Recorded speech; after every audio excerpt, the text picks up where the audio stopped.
the AFC East. NBC Sports presents the National Football League. Today, it's the New England Patriots versus the Indianapolis Colts. After 2 straight games on the road, it is back home to the Hoosier Dome for the Indianapolis Colts and a capacity crowd, better than 60,000 turning out to watch the Colts with a record of 4-3, tied with Miami, 1 game behind first place Buffalo, while New England with a record of 2-5 is off to its worst start in 8 years. Hi everybody, I'm Marv Albert, along with Bob Trumpy, and for the Patriots, it has certainly been a chaotic season, starting with the onslaught of injuries in that final preseason game against the Green Bay Packers, continuing with the game of musical chairs at quarterback, but it is for sure the 36-year-old Steve Grogan now is the starter at quarterback, and he did provide a lift against the 49ers last week, although in a losing effort. Marv, I like the comment from his fellow offensive players, and that Grogan makes them feel comfortable out there. Now, I can't tell you that Grogan can do so much, but in their 2 wins, the Patriots have run the ball 48 times versus the Jets, 43 times versus the Houston Oilers. So Grogan can have his effect, but the Patriots do have to run effectively. Bob, the Colts come off a most impressive victory in Cincinnati over the Bengals last week, led by Eric Dickerson, 152 yards on the ground. But once again, Dickerson with hamstring problems, so it remains to be seen how effective he'll be here today. This has been going on for 5 weeks. That's Hunter Smith, the trainer, 35 minutes ago, trying to stretch out Eric Dickerson. 2 weeks ago, he had 13 carries for just 35 yards versus Denver, and Indianapolis loses. And last week, he has 31 carries for 152 yards, and Indianapolis wins. He is the guts, he is the heart and soul of the Indianapolis Colts offense. And there is Ron Meyer. It was 5 years ago this week that Ron Meyer was fired by New England. We asked him if there's still special meaning in facing the Patriots. He said, well, it's ancient history. And Raymond Berry, head coach of the Patriots, a man who has been facing the heat in recent weeks from the Boston area media, Patriot fans, and from owner Victor Kiam. Indianapolis Colts won the toss, and they will receive. Greg Davis kicking off to the combination of Clarence Verdun and James Pruitt.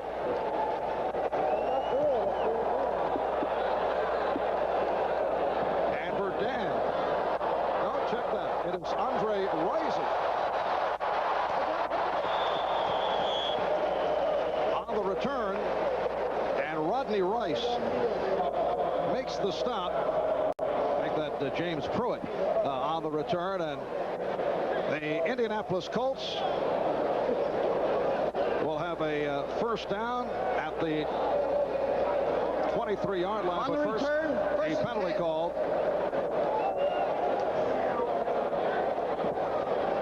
Referee is Pat Haggerty, and they are marking it back against the Colts.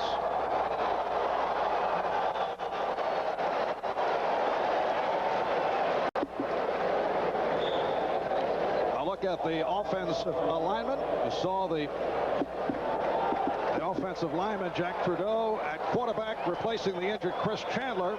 And in passing situations, what the Colts call the rocket, with Verdun and Pruitt coming on from the 12, and Indianapolis Colts off to a shaky start. A couple of weeks ago, Trudeau in the center, Ray Donaldson, had a lot of problems on the snap. It looks like Ray Donaldson brings that ball up to the side, and Trudeau pulls out a little early, so the combination is another loss. You don't want to start out with negative yardage. They get a decent kickoff return, then a penalty for holding, and then a fumbled snap, and now it's 2nd and 12. Yes, Trudeau and Donaldson were having their share of problems. They had 4 botched snaps within 2 games, and now Trudeau able to complete. Bill Brooks, lateral, that's legal.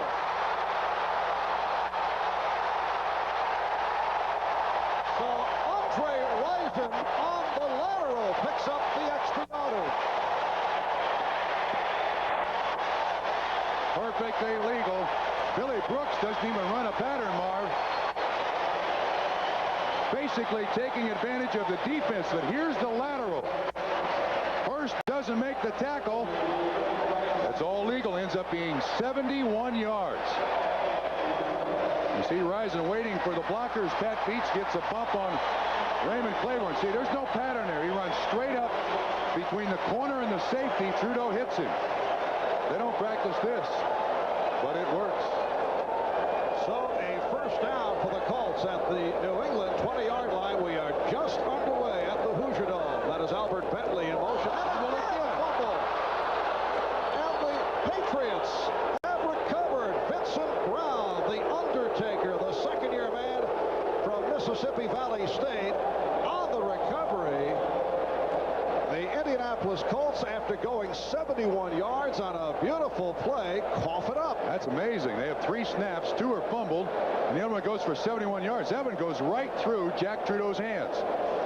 Snapped very hard. That ball hits Jack Trudeau right in the face mask. He had no chance whatsoever. Let's see if we can see it again. Now watch this ball. Hits him right in the chest, right through his hands. That's something that you would certainly expect a veteran center and a veteran quarterback not to have the problems with. Ron Meyer talking to Donaldson, also getting together with Jack Trudeau, try to straighten that out.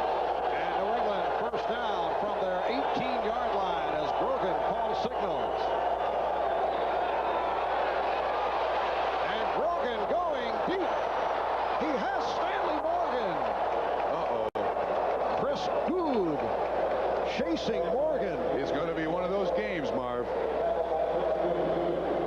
And that is a 50-yard pass play. Good pass protection. This is a straight drop back by Steve Grogan. Pumps left, comes back to Morgan. How many times have Steve Grogan and Stanley Morgan hooked up? Perfectly thrown. This is going to be another one of those fast break football games here between these two teams, and they have staged some dandies. Patriots first down at the Indianapolis 32. Lone back is John Stevens. And he picked up a couple. Fred Young, the inside linebacker, making the stop. Stevens, bothered by ankle problems, has not been the same as you look back to a sensational rookie year. Via Farrell, Fairchild, and Armstrong up front for the Patriots. And in the backfield, usually you'll see Stevens with Perryman and the receivers Morgan, Fryer, and the tight end Dawson. And in passing situations, Cedric Jones and Sammy Martin report in. They call that the jet. It is a second down and about 7. John Stevens also bothered by that hard hit he took from Jeff Fuller last week. And it's dropped by Fryer. Should have been caught. He's hurt, too. What'd he do? Jeff Harrod on the hit. Fryer comes up limping. It looks like his foot jammed right into the turf. Irving Fryer last week with 5 receptions over 100 yards. Bouncing back, he's been hit by a number of injuries. He'd been shut out the previous 2 weeks. Let's see if we can pick out what happens.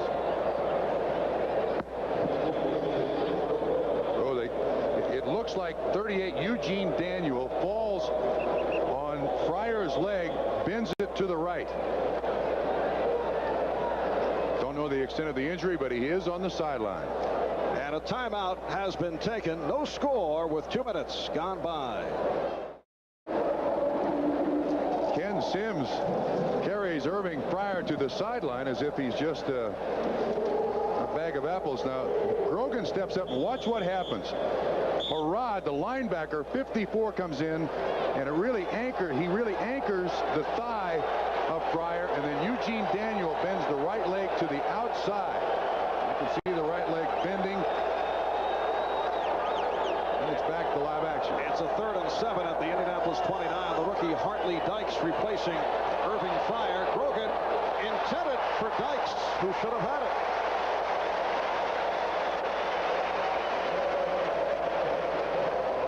Dykes came in late. There's Fryer on the sideline being attended to by the physicians. Hartley Dykes came in late. Talked to Harold Jackson before the game, and I asked him how close is Hartley Dykes to being ready. He says, well, he missed all the training camp, so he's about 4 weeks behind us. Came in horrible shape.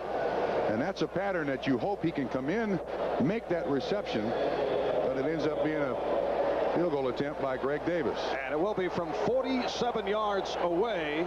Davis has hit on his last 7 attempts. Ooh, that's a big one. And this one is drilled right through.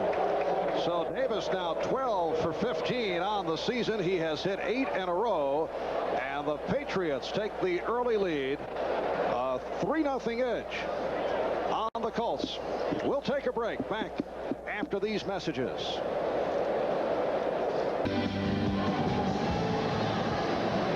Irving Fryer, who was hurt in that opening series by the Patriots, being checked over on the sideline, does not look good. No, he appears to be in severe pain. And Raymond Berry even over there looking at him too. And they are now calling it officially a 47-yard field goal by Greg Davis. A couple of weeks ago, hit from 52 against Atlanta. The Patriots with a 3-0 lead. Davis kicking off to the combination of Verdun and Pruitt. And a short kick played by Pruitt once again to the 20, 25, and down he goes at about the 27-yard line. Brought down by the backup safety man, Jim Bowman. In case you just tuned in, here is the injury to Irving Fryer. All over the middle. He does not catch it, but Harrod 54 anchors the upper part of the leg. Daniel stretches the bottom part, and you can see immediately that Irving Fryer is in severe pain. And this has been a hard hit Patriot team in terms of injuries. A 5-time Pro Bowl linebacker Andre Tippett out for the season, along with defensive end Aaron Varus and Ronnie Lepet, John Wooten. They have been destroyed by injuries. Trudeau on first down has Albert Bentley, and off the spin gets out to the 33, met by the outside linebacker Johnny Rempert. Now the Patriots will go with Sims, Goode, and Williams up front, shuffling in the linebacking core. What with the injury suffered by Tippett, Johnny Rempert now on the left side. Tim Jordan suffering injuries, so Rempert was moved outside to the left, and in the dime, the rookies Coleman and Rice check in. The normal secondary for New England, Hurst with Claiborne, James, and Marion. Second down and 4 from the 33. 3-0 New England.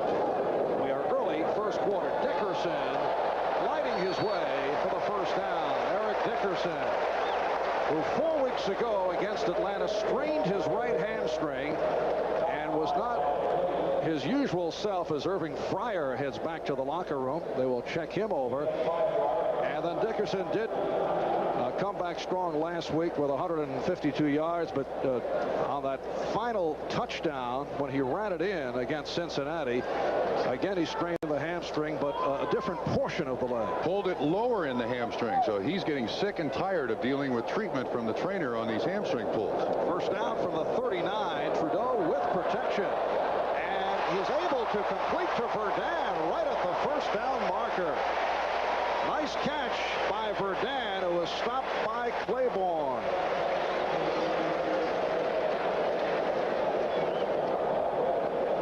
Check of the scoreboard. Houston in front of Cleveland 7-0. Houston coming off the victory over Pittsburgh last week. Miami 3-0 lead on Buffalo. Tampa Bay jumping in front of Cincinnati. Bengals have lost their last 2 at Riverfront. And a first down at midfield for Indianapolis. 4.5 gone by in this first quarter. Trudeau again on target with Verdun. Another Colts first down inside the 35 as that hookup went for 13. Now, Marv, the Colts have to feel, and Jack Trudeau certainly will agree, that off of last week's performance by the New England defense against San Francisco, they can throw the ball. Jerry Rice had 6 catches for 112 yards.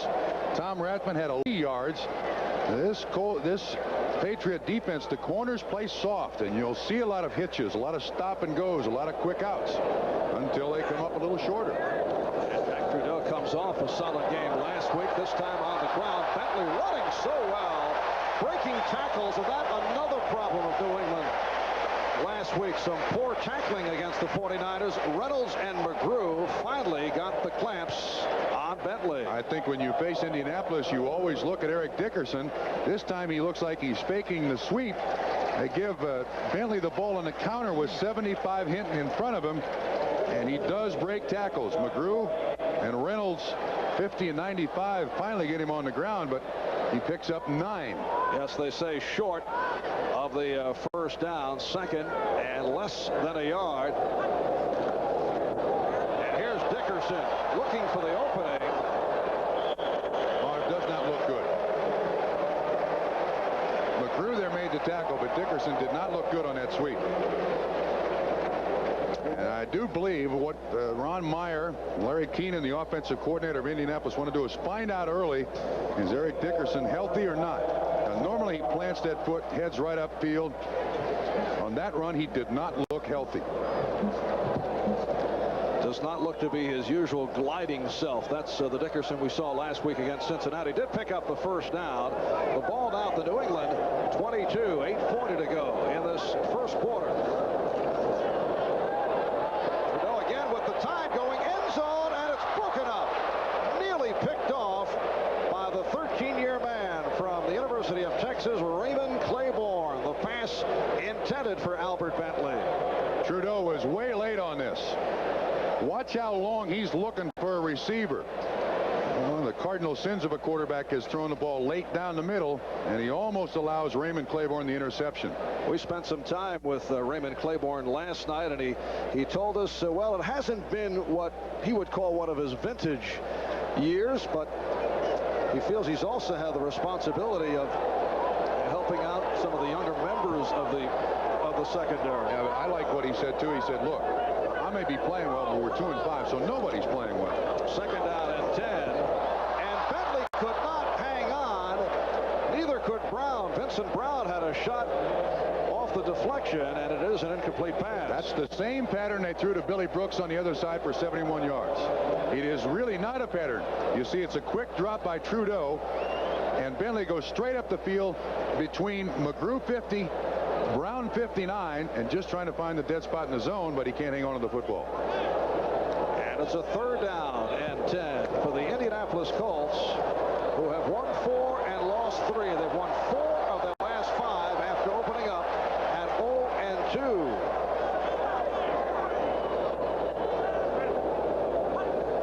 Blitz. And Trudeau going end zone, touchdown. The rookie from Michigan State, Andre Rison, with his first touchdown in the NFL. Eric Coleman was the man in coverage.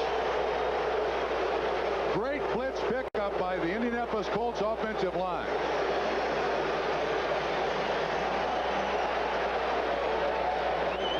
We got a flag. Unsportsmanlike conduct demonstration, number 85 and 80 will penalize on the kickoff. Come on. His first NFL touchdown. This is single coverage. Coleman on the outside with Rison, and Rison gets around him immediately.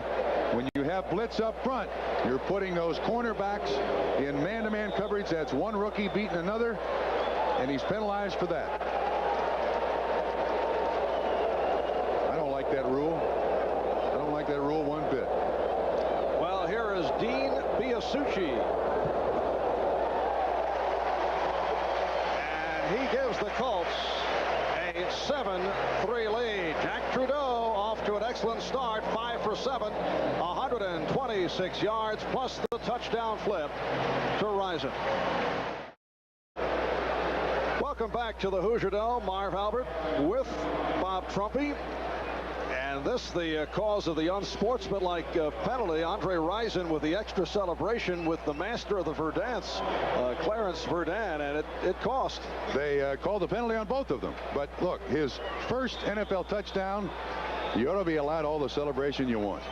Only for a first. Is that it? Only for the first. I see. Then act like you've been there. All right, Biasucci with the kickoff, kicking away to Sammy Martin, Rodney Rice, and it's Martin among the leaders in kickoff returns in the NFL, and a penalty marker Taylor is down. Good return by Martin across the 35-yard line. Keith Taylor on the tackle. Now to Bob Costas for an update. Let's go to NFL Live. Pulling 94. All right, Marv, in that Houston-Cleveland matchup in Cleveland, the Oilers on the opening drive keep the ball for 14 plays, almost 9 minutes. This is the last one. Warren Moon, 13 yards to Haywood Jeffries to complete the long 68-yard drive. 7-0 Oilers. Marv. All right, Bob, on the kickoff return, a holding penalty on backup linebacker David Ward, so it moves it back. And the Patriots start out from their 21-yard line. 7-3, the Colts on top. Steve Grogan with the handoff to Robert Perryman. Robert Perryman also bothered by a pulled hamstring during the course of the preseason, also strained his left hamstring last week. A 2-yard advance. It will be a 2nd and 8. Well, as Bob just told you, Houston with that 7-0 lead. Miami maintaining the 3-0 edge. Cincinnati has come back to tie Tampa Bay. Pittsburgh looking to bounce back with a 10-0 lead. 2nd and 8. New England from their 23. Stevens looking to go outside and had nowhere to go. Chip Banks ran him out. Banks, who was shaken up, number 51, Chip Banks, who was inserted into the starting lineup last week after only 3 days of practice. Originally a first-round draft pick of Cleveland in 1982, 3rd selection overall, then on to San Diego in a trade after refusing to report to Buffalo. He was signed after having his share of drug problems. The Indianapolis Colts taking a chance, as they said, a roll of the dice. And he played well. He was in for 49 snaps last week. Played well. I hope to tell you he played well. I will take a timeout. Back after this word. Chip Banks is up and on the sideline, obviously twisted his back. So Quintus McDonald, 96, will take a spot on this snap. The Colts go with their dime defense, so they got extra defensive backs in the ballgame, Marv. 3rd down 8 from the 23-yard line. Colts 7 and the Patriots 3. Grogan with the time and incomplete. Keith Taylor in the coverage. Sammy Martin somewhere in the area as the intended receiver. We've received word on Irving Fryer, who was forced out earlier this first quarter. We're told strained knee ligaments, but we do not know the severity, do not know whether he will or will not return. The crowd reacting to the Colt defensive unit as they depart. They have given up only 4 touchdowns the last 20 quarters, and that dates back to week 2 against the Los Angeles Rams. Jeff Fiegels will punt to the dangerous Clarence Verdun, who leads the NFL, averaging 14 yards per return.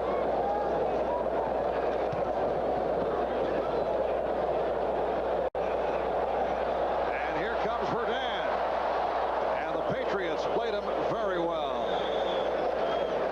49-yard punt and a 6-yard return. And the Colts go back to the offense. 6:47 remaining in this first quarter. In a bizarre scenario earlier this week, Tony Eason, who was on the sidelines, although inactive, was told to take a pay cut or it is bye-bye. Eason told that he must either accept a significant reduction in his $1.1 million salary, which comes to about $70,000 a game, Eric Dickerson, ball carrier, or go on the waiver wire. And it's believed that the Patriots want Eason to take a 50% salary cut. Now, by comparison, Steve Grogan is paid about $575 per year, and the Patriots feel that backups should not be paid more than a starter. What happened to a signature on the contract? If he wanted to renegotiate it up because they're 5-2 and he's having a great season, what would they tell him to do? You got a contract. This is really, I agree with you. This is really low. Second down and 8 off the play action. Trudeau really picked off. Vincent Brown had a shot at it. Well, the Patriots make a deal with Eason, and then his attorney Lee Steinberg, who came to the agreement.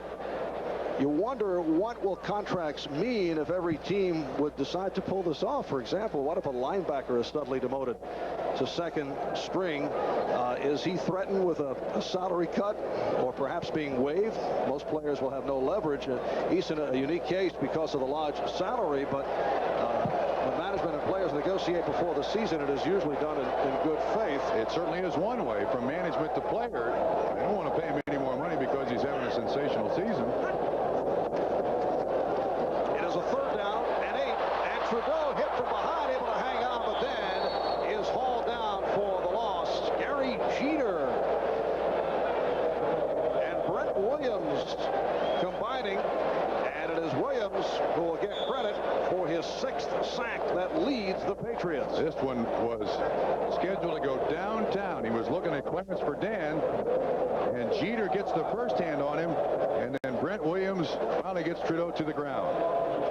So Ron Stark checking in, and he will punt from his 20, averaging 44 yards per punt. That is second in the conference, and he pumps it way up there. Good coverage on Sammy Martin, 39-yard punt, and the New England Patriots now return to the offense with 5:22 left in this first quarter. As we check out the scores, that Moon passed to Haywood Jeffries for a 73-yard touchdown. Buffalo now in front of Miami. Larry Kinnebrew on a 1-yard run. Tampa Bay and Cincinnati are tied. Boomer Esiason hitting Rodney Holman on a short touchdown pitch. Phoenix 6-0 over Dallas. Pittsburgh extending to 10-zip. Detroit 7-3, and New Orleans leading Atlanta. First down at the 27 for the Patriots. Play action, and Grogan going sideline, incomplete. Intended for the tight end Lynn Dawson, who was covered by outside linebacker Quintus McDonald. McDonald, the rookie from Penn State, he took over for the injured O'Brien Alston, but then Chip Banks replaced McDonald in the lineup last week. You can see in the background Tony Eason signaling the plays in. It's Bobby Greer in front and Harold Jackson, Richard Wood in the white shirt. They're trying to hide Eason from Tom Ramsey of the Indianapolis Colts, because when Ramsey was with New England, Ramsey came up with all the hand signals for these plays. So Bobby Greer and Harold Jackson running interference for the signals from Tony Eason to Steve Grogan. Second down and 10. Grogan on the screen, and he is now 1 for 6. Incomplete his last 5. That was intended for Robert Perryman. Bob, I have to wonder, though, even if the Colts successfully stole the signs of Ramsey is picking them off, that means then they have to relay it to the defense, and that can be too confusing. Sure. Can the defense react? Does it really matter that they're stealing signs? I don't think it would help Ramsey to tell Bill Muir, the defensive coordinator, with the exception of a special play, such as last week New England scores on the flea flicker. Well, if the flea flicker sign comes in and Ramsey sees it, he can yell to Bill Muir. But you can fool Ramsey very easily by doubling up signals. So it doesn't work, but he's the guy who invented all the signals for New England. Often also, if you know what's coming, it doesn't matter if it's well executed. Third down and 10, and Grogan again incomplete. So off to the slow start. Daniel on the coverage of the rookie Dykes, and this capacity crowd at the Hoosier Dome reacts once again to the play of the defense. Grogan now 1 of 7, and this defense is for real. Last week they held a very potent Cincinnati offense at just 95 yards rushing and kept the offense out of the end zone. This is something that I think Steve Grogan is going to face all day, and it brings up the question. If he struggles, do we see Mark Wilson as the quarterback? He's ranked number 2 in the depth chart at quarterback. All right, Jeff Feagles will punt to Clarence Verdad, who was telling us yesterday at practice that he'll try to make a spin move or take a return, which then sets up the defense for later on. The next time he feels they'll widen out, be able to take advantage. But this time, straight ahead after the short spin, and he is collared. So Verdun has been handled well on the first 2 punts. A 44-yarder for Fiegels and only a 4-yard return. Mosi Tatupu was on the case of number 83, Clarence Verdun. Steve Grogan was just complaining to the officials the intended receiver on that play was Hartley Dykes. And you can see Eugene Daniel in coverage. You're allowed that one chuck in the first 5 yards, and that carries on for about 8 or 9. You can understand why Steve Grogan is upset. But Dykes he's got to get himself in the game. Look at Tony Eason there is looking at Polaroid pictures of the defense as it's being deployed by Indianapolis, and Grogan is still very, very mad. And first down at the 34 for the Colts. Dickerson going outside. Isn't that amazing? I mean, this guy is about 75% and still floats out there like he barely touches the ground, and he's averaging 5 yards per carry on a bad hamstring. Yes, his 4th carry, 20 yards. Let me ask you this. What happens if Tony Eason does accept the pay cut, which is unlikely? But if he does and becomes the starter again, either by injury or coach's decision, do they give him the money back? I would think that'll be in the contract. You can ask all kinds of questions. Hey, the New England Patriots are 2-5. Does Victor Gaiham reduce the price of the tickets at Foxborough Stadium? Come on. First down for Andre Rison, running beautifully, breaking tackles and spinning his way inside the 35. There's been a lot of question marks this week about the Patriots overlooking Andre Rison for Hartley Dykes. Now, Rison has been in throughout most of training camp. Dykes is not. But this kid has outstanding moves. He's very similar to Clarence Verdun in that after he catches it, that's when the excitement begins. Rison slipped all the way down to the number 22 spot in the draft. He was reluctant to work out, and a lot of teams didn't like his attitude, and so he slipped all the way down. Well, sometimes attitude's important, but that comes second after performance. First down play, and Bentley on a sweep. Bentley getting inside the 30. Johnny Rempert caught him from behind. Albert Bentley still bothered by a shoulder injury. A very versatile back, led the AFC with better than 1,500 all-purpose yards 2 years back. Before Dickerson arrived, he was the starting halfback, averaging about 92 yards per game. He's a great blocker. He runs outstanding patterns, which is a real help for the quarterback because you know where he's going to be, and he is a tough, tough runner. It is a 2nd and 3 down at the New England 26. Colts 7 and the Patriots 3. Hard driving move by Eric Dickerson. Fred Barry on the free safety on the stop. And let's see where they spot it. Yes, he did pick up the first down. Patriots now beginning to come with the blitz to try to stop the run. That time they blitzed and Dickerson ran right by him. An excellent call by the Indianapolis Colt offense. Colts first down at the New England 22-yard line. The Colts with victories over Atlanta, the Jets, Buffalo, and Cincinnati. Beat Buffalo big 37-14. Then lost to the 49ers, the Rams, and the Broncos. Watch Bentley here. He's in the spot where he runs right straight up the field. Top of the screen, right inside the hash mark. And Trudeau looking sideline. Andre Rison stopped by the left corner, Maurice Hurst. Rison getting into the game plan last week. 5 catches, his best effort of the year, and he's been a popular target here in the first quarter with 1:49 remaining. Pick up a 5. It'll be a 2nd down and 5. The ball now at the New England. They had that 17. They had that twins formation with Brooks and Rison on the same side, and that really creates problems for the Patriot defense. And now Brooks is split to the right and Rison to the left. Blitz again. For Boyer in motion. And Dickerson reaching inside the 15. The inside linebacker, New England's leading tackler, Ed Reynolds, on the stop. Still 7-0 for Houston. Buffalo maintaining a 7-3 lead on Miami. Buffalo's won 5 straight against the Dolphins. Tampa Bay, Cincinnati tied at 7. Phoenix with a 6-0 lead on 0-7 Dallas. Pittsburgh 10-0. Bobby Brister to Lewis Lips, 16-yard touchdown pass following a Gary Anderson field goal. Now watch Bentley here, sitting in the trips formation, far side of the formation. 2nd down and 3. Trudeau took the hit, got it away, and he is out of the end zone. Nice effort by Rison, but he caught it up against the wall. But I think Jack Trudeau, he got a little, he wanted too much there. He had Bentley open in the flat, and Bentley would have gotten the first down had he thrown it out there. You can see Bentley at the top of the formation. He goes for it all. Gary Jeter, 99, gets his shoulder pad right on Trudeau. Jack would have been smarter, taking that flat reception by Albert Bentley, and the drive would have stayed alive. There's Larry Keenan talking to Jack Trudeau on the sideline. 32-yard field goal attempt for Dean Biasucci last week. Hit from 27. And his only attempt, he's 10 for 13 for the season. The league's most consistent place kicker the last 2 years. And he puts it right through.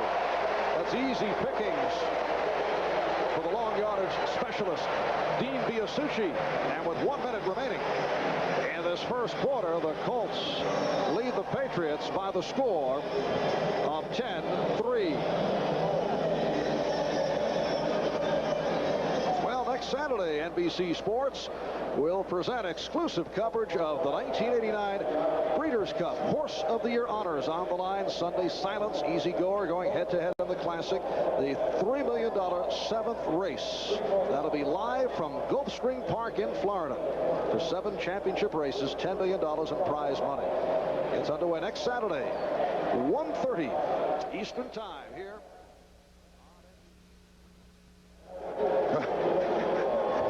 I always seem to bet on a horse like that.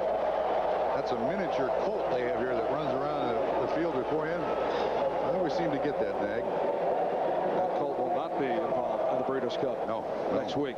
Well, the Colts burning it up, 195 yards accounted for in this first quarter, 153 in the air. Last week, New England gave up 500 yards of offense to San Francisco. And that was the thing that really determined the difference in the game. Trudeau looks like it's easy pickings for him all day. Just saw a shot of Don Strunk, new addition to the Indianapolis Colts squad, longtime backup for the Miami Dolphins, best friend and teacher to Dan Marino. Last year with Cleveland, he backed up Bernie Kosar. Rookie quarterback Wayne Johnson was waived. Rodney Rice on the return.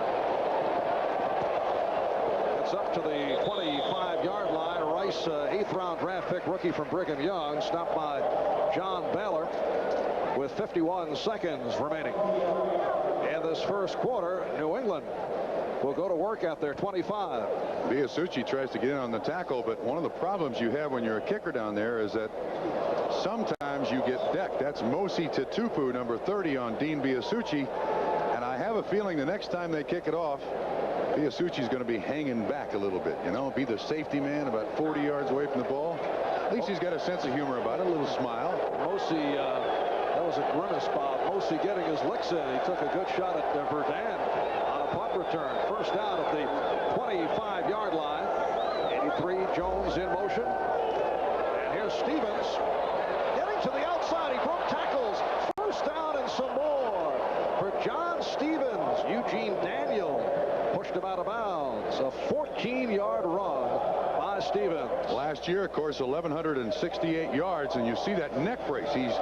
Last week there was that tragic hit, Stevens on Jeff Fuller. Now Fuller's fine, but Stevens got up hurt too. Jammed his neck a little bit in the side of his head. He just stiff arms Pryor right out of bounds. Picks up enough for the first. And a nice touch. Stevens sent a telegram to Fuller wishing him a speedy recovery. Fuller hospitalized with 3 compressed vertebrae. First down at the 39-yard line. Again, it is Jones in motion. Stevens running hard and running well out to the 45. Jeff Herrod on the stop. You know, Darryl Stingley also sent a telegram to Jeff Fuller in San Francisco. Stevens' telegram to Jeff Fuller. The good news is that Fuller does not have a spinal cord injury. It does not appear he'll suffer any lasting paralysis.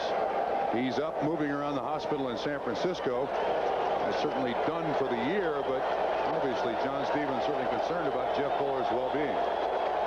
2nd down and 3. Perryman, the ball carrier, and the Patriots running very well on this drive. 1st down picked up by Robert Perryman. Jeff Herrod, inside linebacker, Indianapolis' leading tackler, made the stop. You heard the gun. That's the end of 1 here at the Hoosier Dome. Colts with a 10-3 lead. Well, when Ron Meyer was head coach at New England, one of the moves he made was to start Matt Cavanaugh over Steve Grogan, and Grogan reportedly among those Patriot players who were not fans of Ron Meyer, who you recall was fired, although he had a record of 5-3 in his 3rd year with New England. We asked Steve Grogan about it last night, and his declaration of no comment was in fact a comment that I thought captured his feelings. Yeah, spoke volumes. He's not having the kind of day I think he wanted to show Ron Meyer. You never forget that guy that cut you. It is a 1st down for the Patriots at the 46. They have run well, led by the combination of Perryman and Stevens. And here's John Stevens again. Stopped by the left defensive end, Donnell Thompson. Penalty marker has been thrown, and it is against New England. Holding, number 68, offense. That is the 25-year veteran Pat Haggerty with the call on the Patriots center, Mike Babb. Harvey Armstrong, the nose tackle of the Indianapolis Colts, is a spinner, as they call in the business.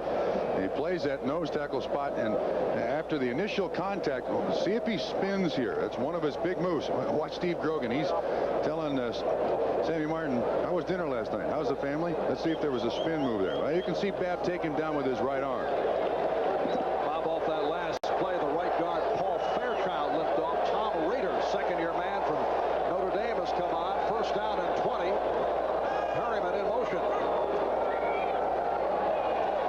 And Grogan goes sideline, gets a completion, but short range for Robert Perryman. Steve Grogan struggling here at the start. The strong safety Michael Ball made the stop.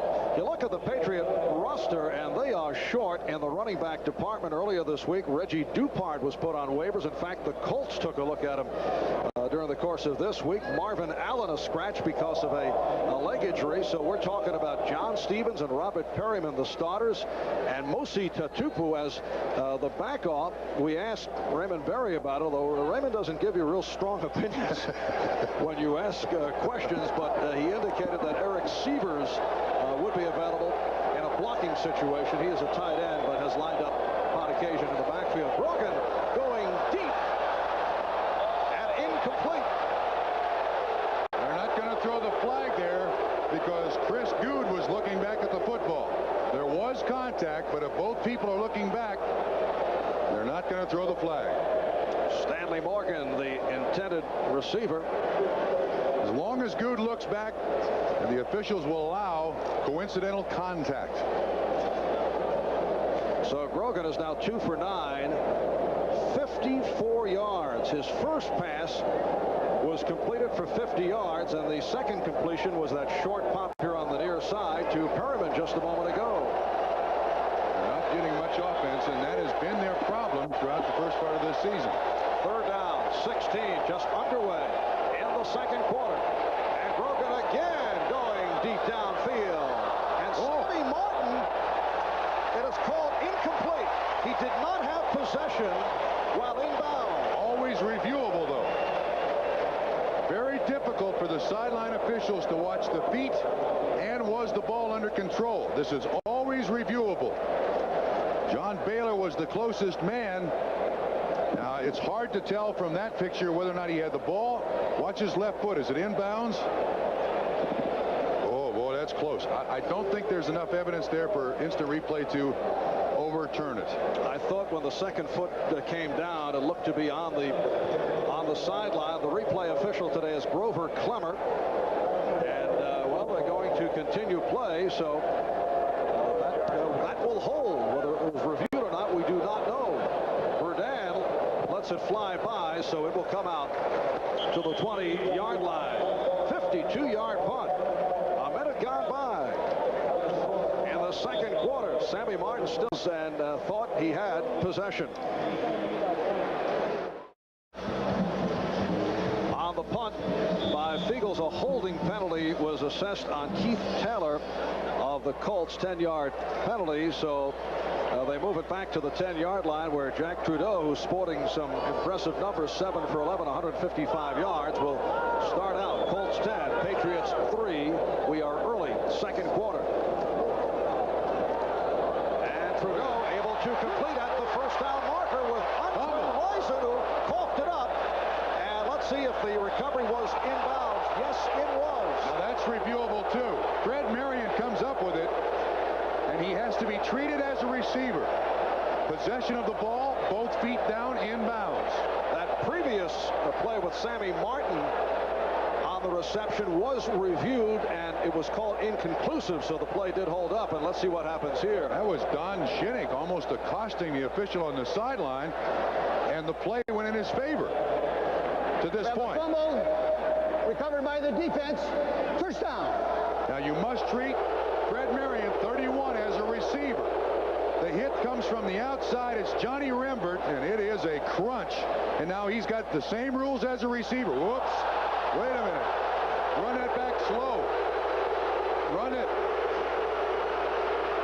We're going to look at this again. Just like on an interception, just like on a reception, this is a monster hit by Rembert. Rison doesn't even see him. But now watch Marion. Ball bounces to him.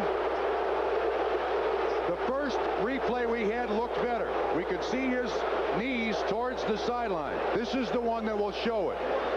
Gentlemen, when you get to the sideline, slow it down. I think he got it. I think he got it. It's very close, but I think that's a recovery. The crowd reacting because they are watching the same video up on the scoreboard, and they did not agree with the call on the field, but they are reviewing it. So let's see what the replay booth has to say. I think he does a great job of keeping his knees inbounds and having control of the football. I think that turnover is going to stand. Manna recovered it. Fred Marion. The play stands as ruled. First down. So the 19-yard reception to Andre Rison, wiped out by the fumble. Patriots on the turnover. Take over at the Indianapolis 32. Now the noise rule.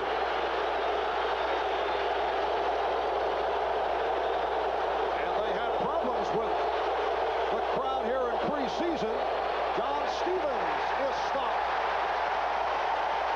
Stopped for a loss on the play. Jeff Harrod making the initial hit on John Stevens.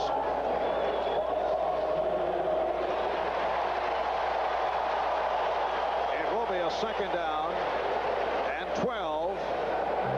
This Indianapolis Colts defense, the front seven, I made this comment last week, but it's worth repeating. I think they're the biggest in the NFL. As a matter of fact, the two smallest players in that defense are the inside backers, Fred Young and Jeff Harrod.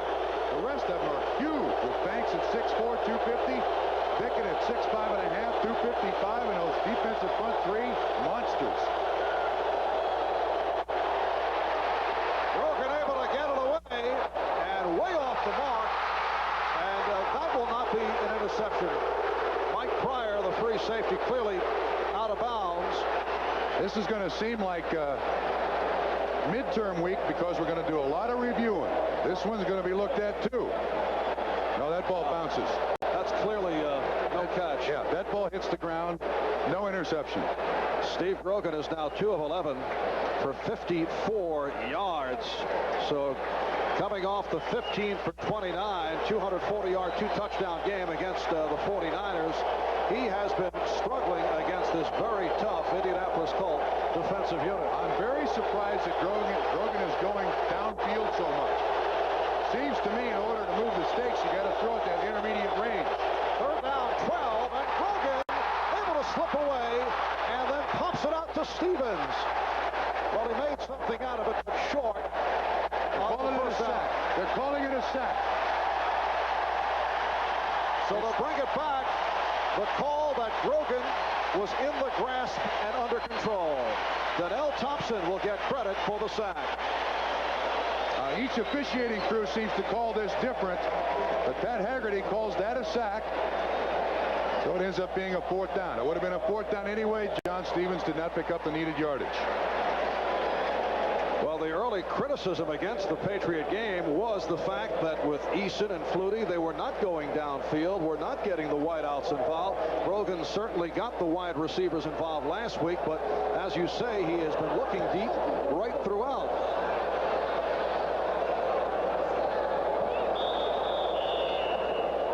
And we'll have to wait and see where they spot it. 2.5 minutes gone by. In the second quarter, it goes down as a 34-yard punt. So the Colts return to the offense when we come back. Trudeau, Indianapolis, Marv along with Bob Trumpy. Early second quarter, and the Indianapolis Colts in front of the New England Patriots by the score of 10-3 off that punt by Fiegels. The ball was spotted just inside the 10-yard line. Jack Trudeau calling signals. Dickerson reaching out to the 15-yard line. A look at the 10-minute ticker. Houston on a Tony Zendejas 24-yard field goal extending to 10-0. Buffalo now 14-3 over Miami. Buffalo gunning for a record of 6-2. Thurman Thomas 30-yard touchdown run. Cincinnati leading Tampa Bay, trying to stop that 2-game home losing streak. And Pittsburgh increasing its lead. Detroit over Green Bay, and New Orleans leading Atlanta. We're told that Dan Marino was sacked for the first time in 19 games. Sacked today by the Bills. Second down and 5 from the 15. Sideline toss intended for Brooks. Pressure by the Patriots. They came with a blitz there. Trudeau didn't have a chance to really set up to get it out to Billy Brooks. The receiver has to read that blitz. Now watch the pressure coming. You see 95 Reynolds up the middle. It's picked up well by New England. You see Vincent Brown 59. He has to throw it just a little bit early, and Brooks can't get out to get it. It will be a 3rd and 5. Hearing that Marino sacked is like seeing Haley's Comet, isn't it? Doesn't happen very often. One blitz again. But overthrown by Trudeau, who was trying to hit Verdun, racing with the rookie Eric Coleman. Coleman, a 2nd-round draft pick out of Wyoming. Oh, Marv, I see a lot of desperation on both these teams' part. You know, they don't get it, so they try to go deep. Apparently, neither team really respects the cornerbacks of the other. Now, you can see that Verdun with the contact with Coleman underneath, they're going deep. You would certainly think that if you're going deep early, you're going to look for the intermediate stuff later, I would hope. And here is Ron Stark. Oh, that's a beauty. As for Sammy Martin. Martin always dangerous. Uh-oh. And there goes Martin. Stark is back, and it's Stark on the tackle. However, a penalty marker is down. That was thrown way late. Sammy Martin, 2nd-year man out of LSU, 2nd of the NFL in punt returns, right behind the Colts' Clarence Verdun. We got 2 flags, one back at the line of scrimmage, and then one was thrown way late in the middle of the return. Having an eligible man downfield on the kicking team. Hold, number 27 on the return. Will kick again. What number? Actually, my opinion is that always favors the receiving team, because you're making the punting team run 45 or 50 yards down there again and cover. And so they will punt again. Ron Stark and the punting unit lining it up. Ron Stark is a left-footed punter, and he's a man that Clarence Verdun faces in practice every day, and he was telling us that he feels that he can handle any left-footed punter because of that. He pointed out he thinks that Irving Fryer in particular, who is sidelined by injury now, but he feels that Fryer has problems with left-footed punters and would have problems with a guy like Stark. Ron Meyer very, very upset at what the call was out there, and the officials are meeting to try to decide maybe who was illegally downfield. Ron Meyer wants to know. Well, you may have heard someone scream, "What number?" Pat Haggerty listed the penalty. He did not give the number on that particular call. And then out talking it over. The only guys who are allowed to release are the end guys on the line of scrimmage. Everyone else must wait for that ball to come off the punter's foot. Here's 23 on Indianapolis was incorrectly ruled downfield, so we will enforce the penalty against New England at the spot of the foul. Wow, that's a most unusual change of a call. Bruce Plummer was the man who was singled out. However, his number was not called on the initial announcement by Haggerty, and the Indianapolis coaching staff was asking who, and apparently they decided that no, it was not a man downfield. generally the officials will not listen to the head coach. They just pretty much go on with their spot of the foul and offsetting penalties, and we'll kick it again. This time they do listen. Here's Bruce Plummer. He was the man who was mistakenly identified as downfield early.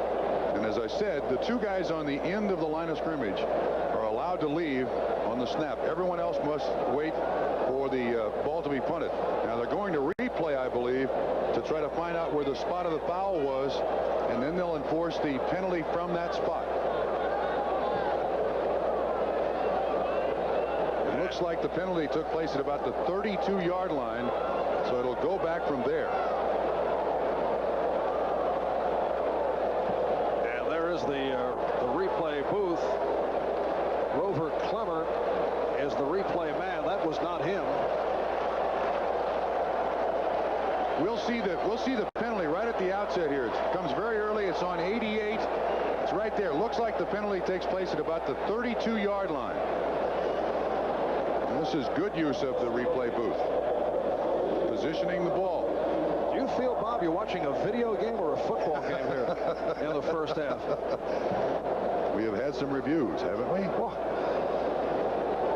The Patriots are the least penalized team in the NFL. 24 penalties called over 7 games, and they've been hit with 3 today. That's a stat that really has no significance. Patriots least penalized, big deal. They're 2-5. What does that mean? There's the penalty was called on, I believe, 46. And that's Marv Cook. And it's back to the 25-yard line, 1st and 10. They did sort it out. And here's Grogan back to throw. Goes short range. And Stevens to the 34-yard line. The inside linebackers, Jeff Harrod and Fred Young, combined to make the stop. One of the few underneath patterns that Grogan has thrown here now. And of course, when those running backs catch the ball 5 or 6 yards deep against this Colt defense, they pay a price. With Bickett, Harrod, Fred Young, and Chip Banks, those are 4 heavy hitters in there. 2nd down and 1 for Grogan. And the Patriots, for the 2nd time this season, Patriots shuffling. After the 3rd game, it was Flutie in place of Eason. After the 6th game, Grogan for Flutie. That was last week in San Francisco. Grogan, the starter for the 2nd straight week. Stevens gunning for the 1st down. And the indication is that he did pick it up. Buffalo extending to 21-3 over Miami. Now 14-9, Cincinnati leading Tampa Bay. Pittsburgh with a 13-0 lead. Dallas comes in at 0-7. And Detroit and New Orleans in front. David Douglas now at right guard for Paul Fairchild, who earlier in the game went limping off. Tom Reeder came on at first. 1st down at the 36. short pop. It's Perryman, and he is stopped. Forward progress stopped by the strong safety, Michael Ball. Nice tackle, Michael Ball. Robert Perryman, a strong lead blocker in his third season out of the University of Michigan. He, like Stevens, is playing hurt. This is a nice job by Ball, though. A lot of guys try to make the sensational tackle out here. But when it's one-on-one, when you start that contact, hang on. Use the sideline. Don't try to get fancy. You hope, if you're the offense, the running back can break that tackle. Good job, Michael Ball. 2nd down and 7 from the 39. Perryman in motion. And Grogan able to complete for the first down. Daniel on the stop of Martin. Now, see, this is the way their offense functioned last week against San Francisco. They did get the big play to Stanley Morgan, but that was on the flea flicker. Now Grogan's numbers are getting better, and there's Tony Eason signaling in the plays. And so is Doug Flutie to try to fool or trick Tom Ramsey, who is standing almost at the same spot on the near side of the field. See if he can pick up a call or two. They're having fun with it. I don't know if it'll work, but you know, it's something to occupy your mind as you're standing on the bench. First down at midfield. Colts 10, Patriots 3, 6 minutes in, second quarter. Stevens on a sweep. The tackling by the Colts, led by Fred Young. Mentioned the good play by the strong safety Michael Ball, and this Indianapolis secondary has played well. That was thought to be one of the weak points going in. The nickelback Keith Taylor in particular has come up with a strong second season. Taylor now with 5 interceptions, 2 last week in Cincinnati. He was named the AFC Defensive Player of the Week. There's Eason on the right making the signals. Not to ignore what you're saying here, but I'm watching the pictures, and Ramsey on the near sideline trying to pick something up. It is a 2nd down and 6. Good piece of running by John Stevens. Fred Young on the stop. A reminder to our viewers, we'll be selecting the Budweiser Most Valuable Player for today's game at the conclusion of the game. They started the season out with Richard Wood upstairs calling the passes. Bobby Greer on the sideline calling the runs, but obviously when Greer talked to him and Wood didn't, you knew it was a run. So they moved them both down there on the sideline. You can see Ramsey just wandering up and down the side, trying to pick a spot, see if he can see something. Patriots well balanced. 14 passes, 10 runs, but only 3 points. And the crowd again urging the Colt defensive unit on for this 3rd and 1 for New England. And Perryman has the first down. And Young able to cover up. 7:10 remaining in the first half. Indianapolis Colts with a 10-3 lead on the New England Patriots. Patriots at 2-5 beat the Jets opening day, beat Houston at home 3 weeks ago, but they've lost to Miami, Seattle, Buffalo, Atlanta, and San Francisco. I frankly admire Tony Eason for knowing the situation that he's in. He's either going to be waived or half his salary is going to be taken away, and he's being a team player. He's signaling in the plays to Steve Grogan. First down at the 40, and Grogan again completes. Continues to go short range. Perryman on the catch, tackled by Young. This, to me, is much smarter for Steve Grogan. The long passes down the field are low percentage. And, of course, the intermediate routes, very high percentage. You see that neck brace. Steve Grogan had surgery in the offseason on his neck. He comes home, and his dog is wailing in tremendous pain. Steve Grogan has surgery on a pinched nerve in his neck. They find out his dog has the same thing, has the same surgery. No. Potsy's fine. And so is Grogan. No neck dollar on Potsy, though. 2nd down and 3 at the 33. And John Stevens is stopped by Jeff Harrod. Bob now lowering himself to creating stories. No. Not creating that at all, but I've heard of sympathy pains, but that carries it a little too far. Well, Some have said that over time, a dog and its owner will look the same, but I don't know, suffering the same injuries. Compare scars. Use the same doctor. I hope not. It is a 3rd down and 1. Steve Grogan says he's like Freddy Krueger from The Nightmare on Elm Street. He keeps coming back, and he is back at 36 years of age in his 15th season. Look out. Penalty markers down. You certainly suspect that's on the defense. Looked like John Hand jumped offside. That's encroachment when you make contact. Encroachment, number 78, defense. And John Hand at 6'7", 280. You can definitely tell when he encroaches.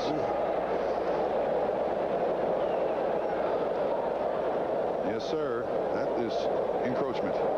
Nice call, Bob. 10th play of the drive coming up. They started on their own 25. 5 minutes to go in this first half. And Indianapolis with a 10-3 lead on New England. Well, this offense now for the Patriots looks a lot better. Going with the intermediate stuff. And that'll set up the deep patterns to Cedric Jones' far side. Stanley Morgan near side. And the lone deep back is Robert Perryman. Grogan had the time, and Jones, the intended receiver. Oh, that one he should have had.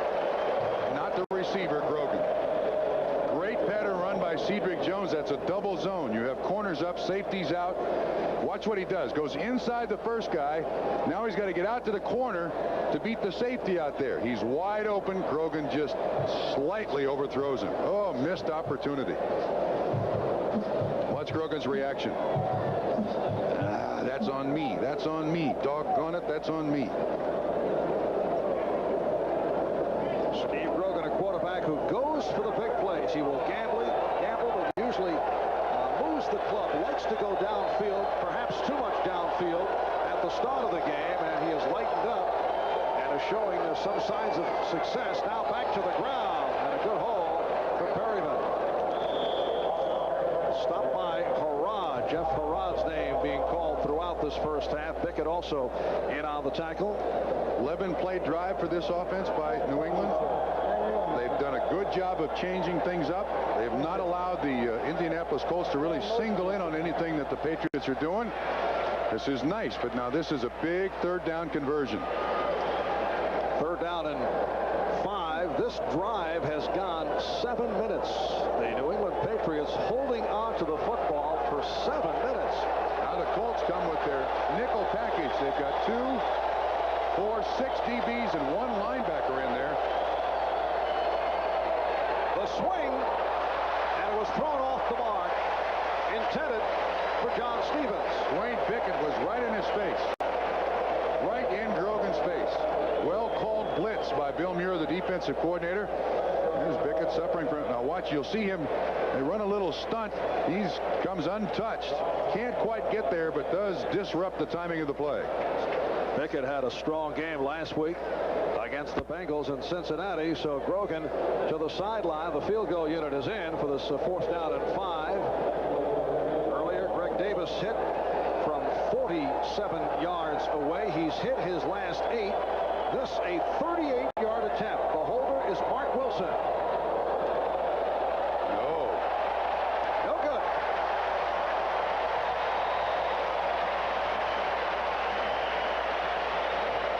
So with 3:37 remaining in the first half, the score remains Indianapolis by 7.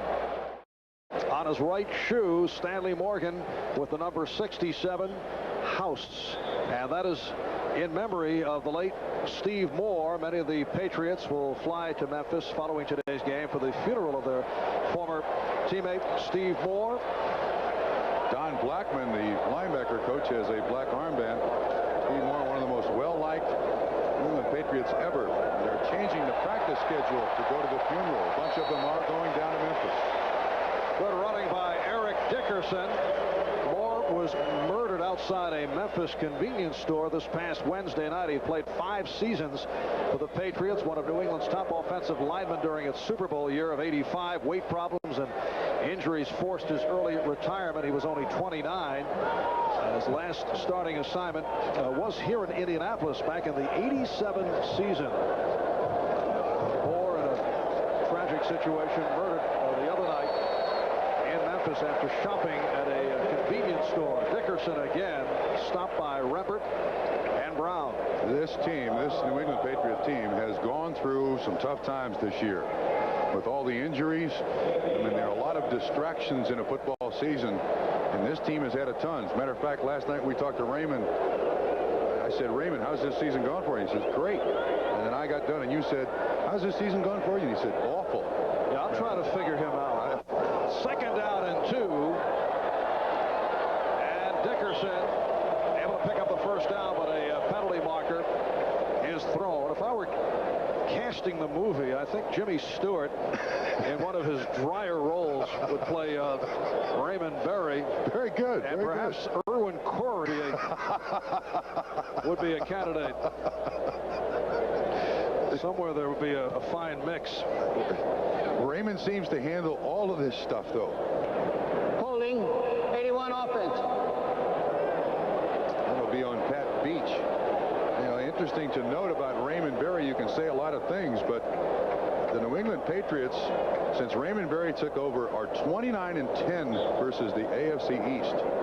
So you can accuse Raymond of being distant, out of touch, non-communicative with the press and the media, but his teams win. They've struggled this year, but he gets it done. It is a 2nd and 10 from the 31 as we come up on the 2-minute mark in this first half. Trudeau again getting the time, threw a bullet deflected, intended for Bill Brooks, and Roland James, the strong safety, got a piece of it. So it will be a 3rd and 10 at the 31. Can't get greedy here now. I don't want a turnover here if you're Indianapolis. We'll be right back. Quick check around the scoreboard. Houston in front 10-0. They have reached halftime. Rams and Chicago in a 3-3 tie. Bears have lost 3 in a row. Rams have dropped their last 2. Frank Reich has thrown another touchdown, combining with the rookie Don Beebe, 63-yarder. Reich with 6 touchdown passes in 3 games. Tampa Bay now in front of Cincinnati. Bengals have lost their last 2 at home. Pittsburgh 16-0 over Kansas City. Here in Indianapolis, 2 minutes to go. In the first half, Trudeau going sideline intended for Dickerson. Covered by Roland James. So, with a minute and 54 remaining now in this first half, the punting unit comes on. Detroit and Green Bay now tied at 10, and New Orleans in front of Atlanta. Rookie quarterback Rodney Peete threw a touchdown pass for Detroit, going against his father Willie, who is an assistant coach with Green Bay. Bob and OJ, scores and highlights on NFL Live at halftime, including a feature on Joe Walton titled "Joe Must Go," which has been a chant with the Jets having all kinds of difficulties. Once again, Sammy Martin on the return and gets to the 35 with a flag thrown. 39-yard punt and a 5-yard return by Martin. So both clubs have done a nice job on the 2 dangerous punt returners, Clarence Verdun and Sammy Martin. Here we go again. Illegal man downfield on the Indianapolis Colts. Last time this happened, Ron Meyer lobbied and it was overturned. Illegal man downfield on the kicking team will re-kick. Yeah, I'm wondering if they're going to request a number. Hey, it worked last time. Ask this time. Now see, what the Colts are doing is when they're lining up, they have 2 guys on the wing, and you have a guy in the line of scrimmage who is you have a guy in the line of scrimmage who is at the end of the line. You also have a guy who is set back about 2 or 3 yards. Looks like the lobbying is not going to work this time.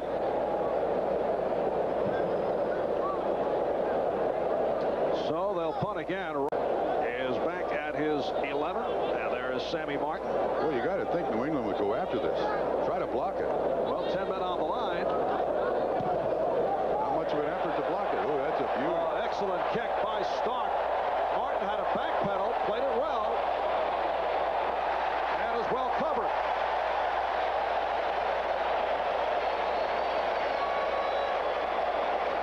And Ron Stark receiving the congratulations for a 52-yard punt. Harrod and Ball able to get to Martin, and the Patriots start out from their 19.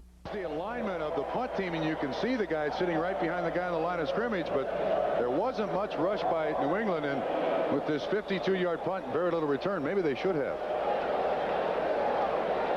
Again, Michael Ball right there for containment, and Sammy Martin is put on the ground. That's a nice big help for your defense with 1:32 to go in the first half.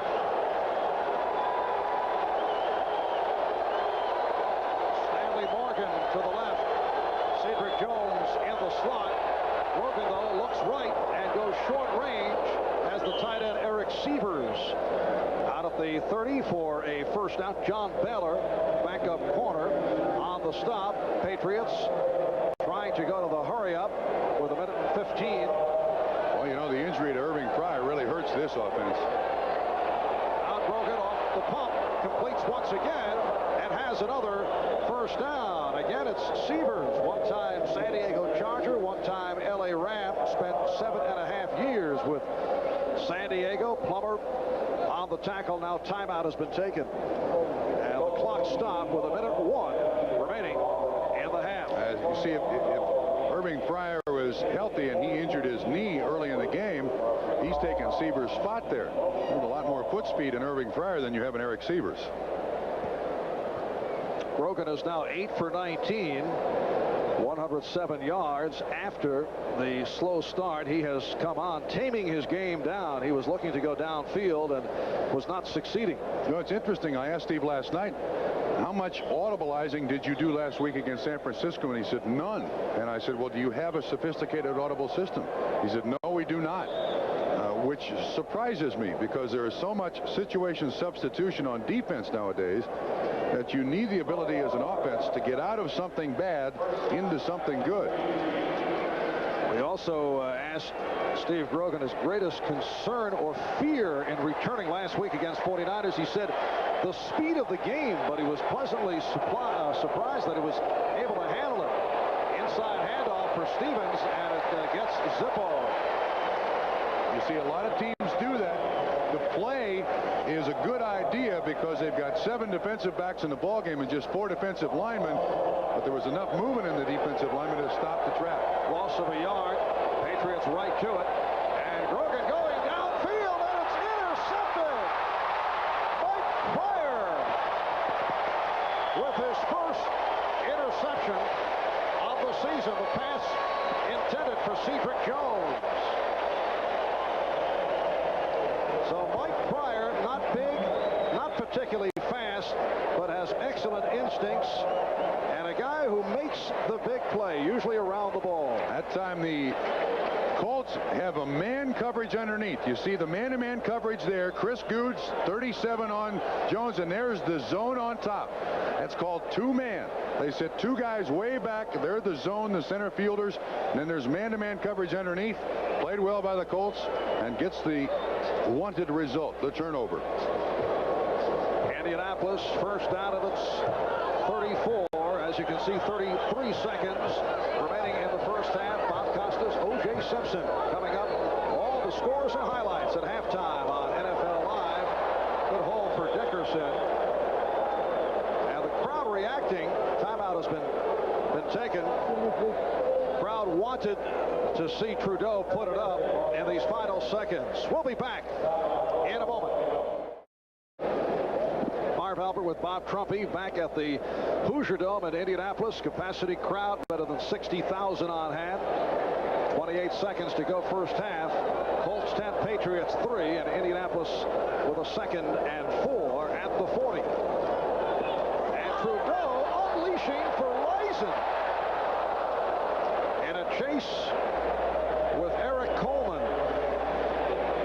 Never could have been caught because the ball was thrown out of bounds. Jack Trudeau got off well in the first quarter, but here in the second, only 1 for 6, 20 yards. However, New England has had possession for a good portion of this quarter. They had that one drive where they held the ball for over 7 minutes. They got no points out of it, though, so the Indianapolis Colts got lucky there. offense sits on the sideline for 7 minutes, come out, and the score remains the same.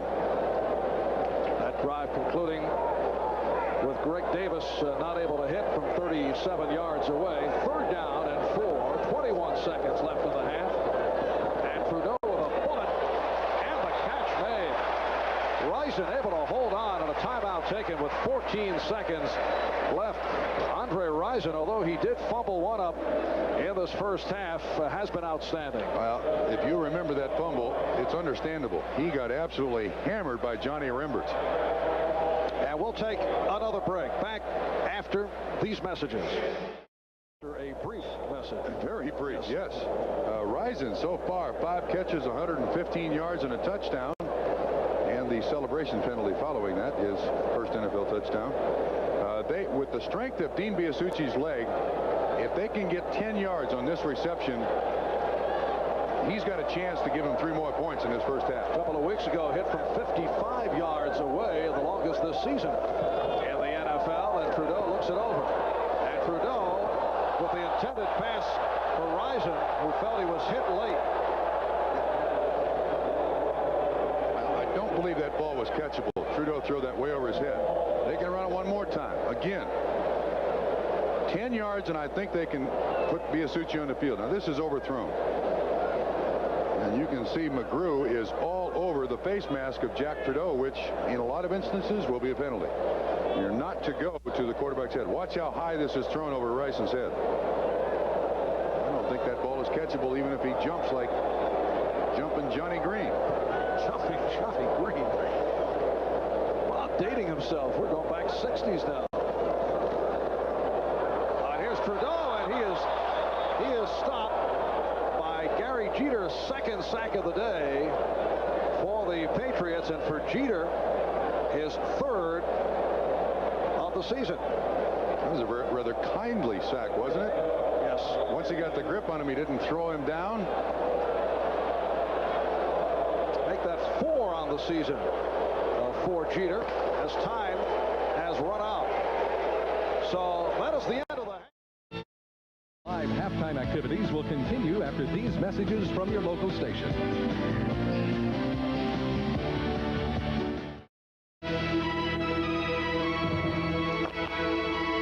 Those of you who watched Indianapolis take a 10-3 halftime lead against the Patriots, Bob Costas along with O.J. Simpson, Andre Rison with a big first half, not only with the touchdown, but a couple of other receptions that worked for big yardage. Yes, he's had 5 receptions. He scored his first NFL touchdown for over 100 yards, but I'm a little surprised that New England's been able to be this competitive against what I thought were one of the better teams in football, in the Colts. They're a very physical football team. Of course, Dickinson is injured. He still has 55 yards in the first half. Normally, his yards will come in big bulk in the second half, and if he has his typical second half, I think the Colts should win this football game. But you got to give New England credit. Without Ronnie Lepitt, Andre Tippett, various these key defensive players, they're still playing very competitive football. Is that true of most great backs? A disproportionate amount of yardage in the second half? In most cases. Normally you learn what the defense is doing, and a lot of times you're setting up cornerbacks, linebackers with the way you run the ball in the first half. You set them up to juke them or something in the second half, but most great backs will get the majority of their yards. I would say 3/4 of their yards in the second half of a football game. Big game in the AFC Central, head-to-head, the Oilers and the Browns. They go to the 3rd quarter in Cleveland, both teams 4-3. Houston leads 10-0. A look at some of the highlights. The Cape Crusader and his chief antagonist, the Joker, in attendance. Perhaps the tickets left by Jerry Glanville. Glanville smiling after this one. They capped the game's opening drive, going 68 yards in 14 plays with a 13-yard touchdown pass from Warren Moon to Haywood Jeffries. Later, they got a Tony Zendejas field goal to lead 10-0. Kozar continues to have trouble. Steve Brown interception, one of 2 pickoffs by the Oilers secondary against Kozar and the Browns in the first half. Now they're early in the 3rd. Bud Carson's Browns trailing Glanville's Oilers 10-0. The Rams and the Bears at Soldier Field, LA 5-2. The struggling Bears at 4-3 all of a sudden. The game tied at 3 apiece. Mike Tomczak just 4 for 16 in the first half for the Bears, yanked by Mike Ditka, replaced now by Jim Harbaugh. Buffalo looking to solidify its hold on first place in the AFC East. They're 5-2, hosting the 4 4-3 Dolphins and leading 21-3 early in the third quarter. Frank Reich has a 63-yard touchdown pass to Don Beebe, and Thurman Thomas is already over 100 yards rushing. He has 109 already, including the second quarter TD, and it is a magnificent play. He cuts to the right, then back against the grain from the right sideline toward the middle. 30 yards later, he's in the end zone, and Buffalo apparently is cruising, leading the Dolphins 21-3. They've also sacked Dan Marino today, and why is that significant as Jeff Wright pulls him down? Well, it's the first time it's happened in 19 games. The last time it happened, the Colts did it. Dwayne Bickett did the honors on September 25th of '88 at the Hoosier Dome. Speaking of the Colts and the Hoosier Dome, in the game you're watching at that very location, Indianapolis at 4-3, leading the 2-5 Patriots 10-3. Eric Dickerson 10 carries for 55 yards in the first half. Cincinnati got a Boomer Esiason touchdown pass of 9 yards to Eddie Brown in the waning seconds of the first half, and they lead over Tampa Bay 21-16 at Riverfront, trying to avert their third consecutive home field defeat. You recall last year on the way to the Super Bowl, the Bengals were not beaten at all in their home ballpark. Phoenix playing at Dallas. This would appear to be one of the Cowboys' better chances to win a game this year, and they're close. Roger Ruzek hit a 37-yard field goal to make it 6-3 before they went to the locker rooms. Al Del Greco has a pair of three-pointers for Phoenix. Cards lead 6-3 at the half. Pittsburgh is in front of Kansas City 16-3. Bubby Brister back. He started at quarterback for the Steelers. Hit Lewis Lips for a 16-yard touchdown. The lone score for Kansas City, Nick Lowry with a 50-yard field goal just before halftime. It's the 18th field goal of 50 yards or better for Lowry's career. That's an NFL record. His predecessor as the Chiefs kicker, Jan Stenerud, had done it 17 times to hold the previous mark. Detroit and Green Bay, they're into the third quarter now at County Stadium in Milwaukee. This one even up at 10, and the big story, Barry Sanders, the rookie running back, had 130 yards for the Lions in the first half alone. New Orleans at the Superdome. Intermission over. They've just begun play in the third quarter, and the Saints looking for their third victory in a row after a rocky start, leading over the Atlanta Falcons 10-0 in the third quarter. When we come back, the troubled times of Joe Walton and the New York Jets. They're just 1-6, and prospects don't look any brighter as San Francisco plays at the Meadowlands later today. Gail Gardner has the story after these messages from your local station. We're back at the Hoosier Dome in Indianapolis. Marv Albert with Bob Trumpy. The Colts at halftime leading the Patriots by the score of 10-3. New England, a club hard hit by injury right throughout the season, suffering another one in the first quarter. Irving Pryor on the reception here. He gets his leg locked, the upper leg locked by Jeff Herrod, 54. And then Eugene Daniel bends the right leg to the outside. The initial diagnosis is a strained ligament in his knee. We've not seen him since that injury. The one touchdown in this first half, Jack Trudeau, who got off on fire, able to combine with the rookie Andre Rison, who's had himself a terrific first half. This is man-to-man coverage. Rison with foot speed beats Coleman 22. Ball put in perfectly by Jack Trudeau, and his first NFL touchdown.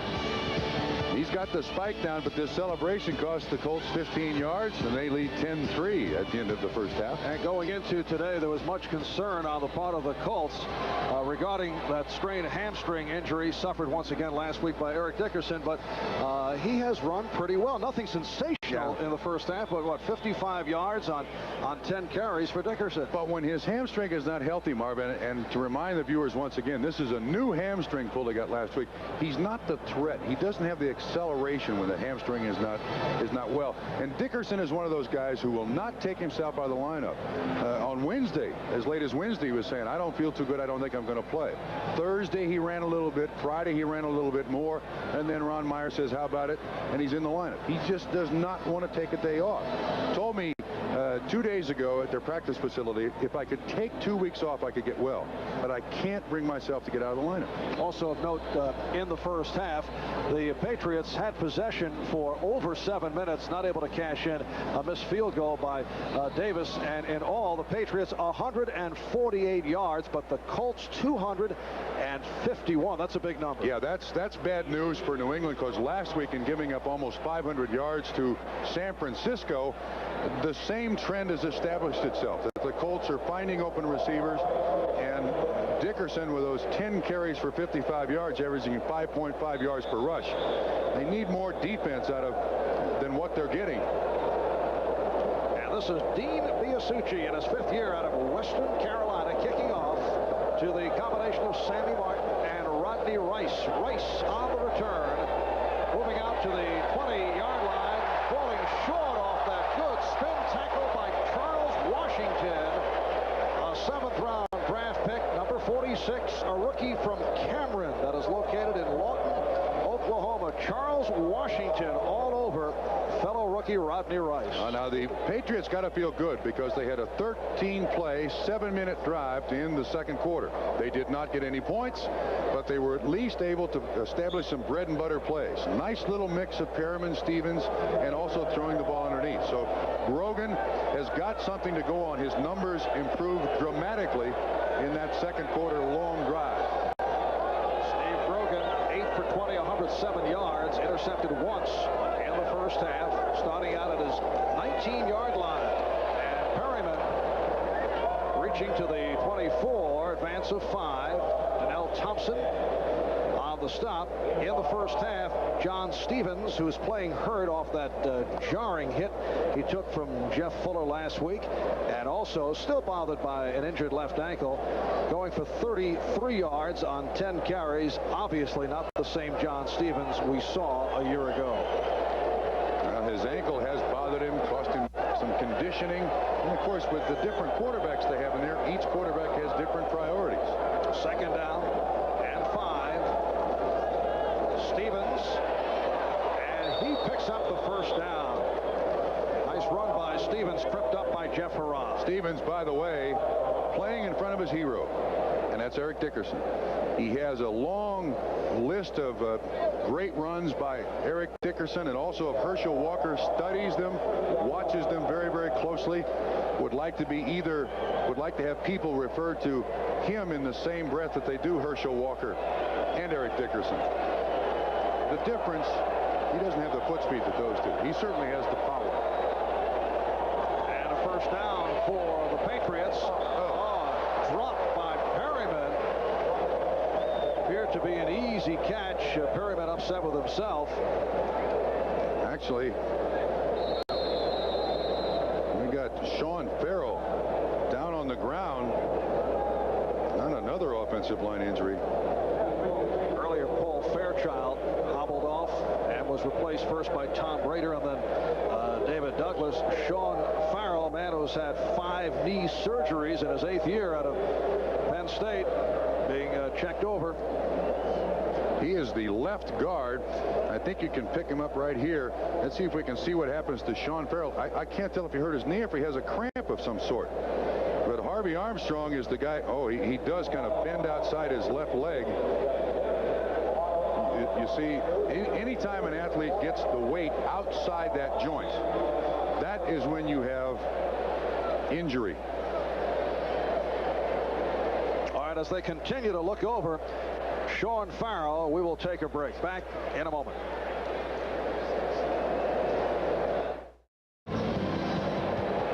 Well, Sean Farrell went down just a moment ago, and Tom Rader has come on, so a revamped offensive line for the Patriots via Rader, Babb, Douglas, and Armstrong. Earlier, Fairchild was injured. It's a 2nd and 10 from the 30. We're just underway, third quarter, and down goes Grogan. They replace offensive linemen. Colts come with a blitz. There's Fred Young. He was one of the guys in there. Second sack of the day on Steve Grogan. They had everybody coming there. Watch Fred Young, 56. He waits till the guard declares. It's Harvey Armstrong that makes the contact. Fred Young cleans up, but Harvey Armstrong, the nose tackle, makes the initial contact. So now it's 3rd and a fortnight. Yes, 3rd and to be precise, 19. Fred Young, acquired from Seattle last year for a couple of #1 picks. A 4-time Pro Bowl player while with Seattle. All as a special teams player, though, for Seattle. 3rd and 19. And it's broken up, and a penalty marker is down. Dykes had it jarred out of his hand. You know, we've got a great comparison here. We got a flag. It's going to come back, or they'll just take the incompletion. Legal procedure. Ball start, number 73, offense. That's Danny Villa. But Andre Rison is having a career day. He has over 100 yards receiving on 5 catches. Hartley Dykes, with Irving Pryor out, has a great opportunity to show himself here. He's got nothing or nothing. That leaves nothing. You could, Bob. Earlier in the season, New England quarterbacks had very little faith in Hartley Dykes, who some said was short-arming the ball, some said could not hold on to the ball in traffic. That all remains to be seen. His NFL career is only 8 games old. It's a 3rd down and 24 back at the 16. Grogan in trouble again. This time, Donnell Thompson with the sack, but a flag thrown.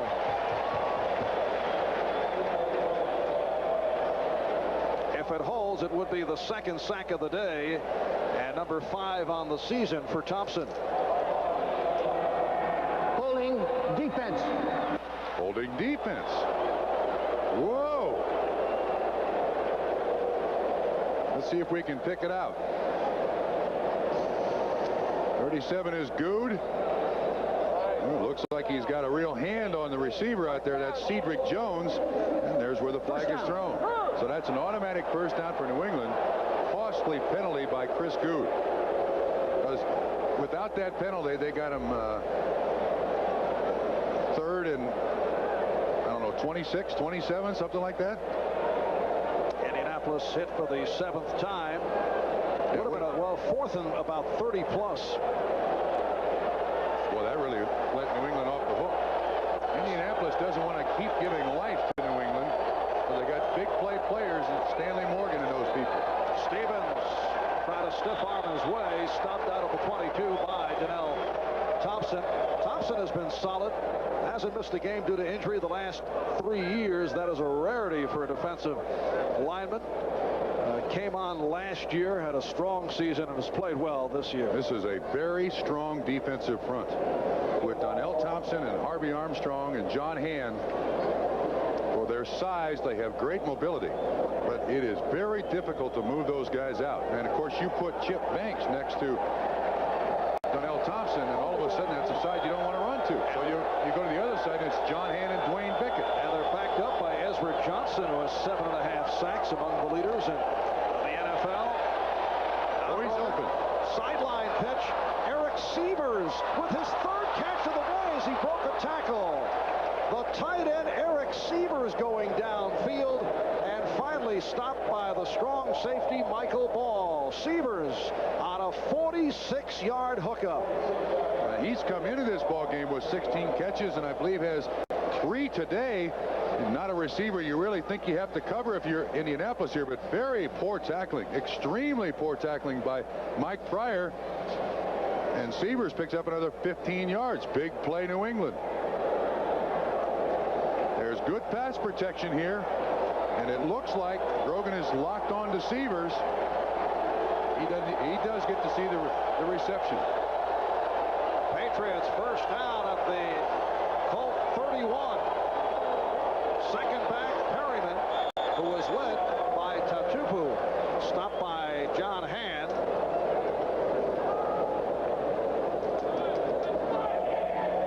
And Sean Farrell, we see, has checked back in, so apparently he's all right. Farrell at the left guard. David Douglas remaining on the right side for the injured Paul Fairchild. 2nd down and 8 on a 2-yard pickup by Perryman. The ball at the Indianapolis 29. 10-3. The Colts lead the Patriots. Grogan looking, and it is deflected to an interception. Mike Pryor able to come up with it. That's his 2nd intercept of the day. The ball was intended for Mosi Tatupu, not really known as a receiver by the New England Patriots.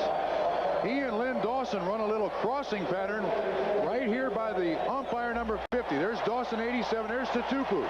Ball thrown poorly by Steve Grogan. Behind him, and Pryor does a great job of playing center field and coming up with the interception.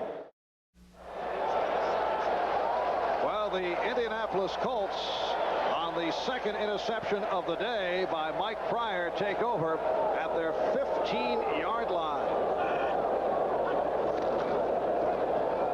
And Dickerson on the slant goes for short yardage. The inside linebacker Ed Reynolds making the stop. Well, last week the Colt defensive unit did it against the Bengals, finishing strong with the 5 sacks. Today the 3 sacks. And last week, of course, they had 152 yards rushing from Eric Dickerson, which was a big key in the game. Look at Steve Grogan last week. 12 of his completions out of his 15 going to wideouts. Today, out of his 9 completed passes, only 2 to wide receivers. Ankle tackle made to stop Dickerson. See, again, Marv, didn't mean to interrupt, but you can tell that Eric Dickerson is nowhere close to being healthy. Tim Goad makes the tackle, the nose tackle, and Dickerson just doesn't seem to be able to accelerate off that leg. You'd like to be able to give, if you're the Indianapolis Colts, you'd like to be able to give the ball to Eric Dickerson now in this last quarter and a half about 12 or 15 times if he's healthy, but you can't because he's not. And if that is the case, we will see more of Albert Bentley. 3rd down and 9 from the 16. Trudeau got the time and overthrows Rison. And here's it from the crowd. Claiborne in the coverage of Andre Rison. Now that was tough coverage to throw into. The Patriots use a 4-man front, 2 linebackers, and 5 defensive backs, and there was double coverage on Rison.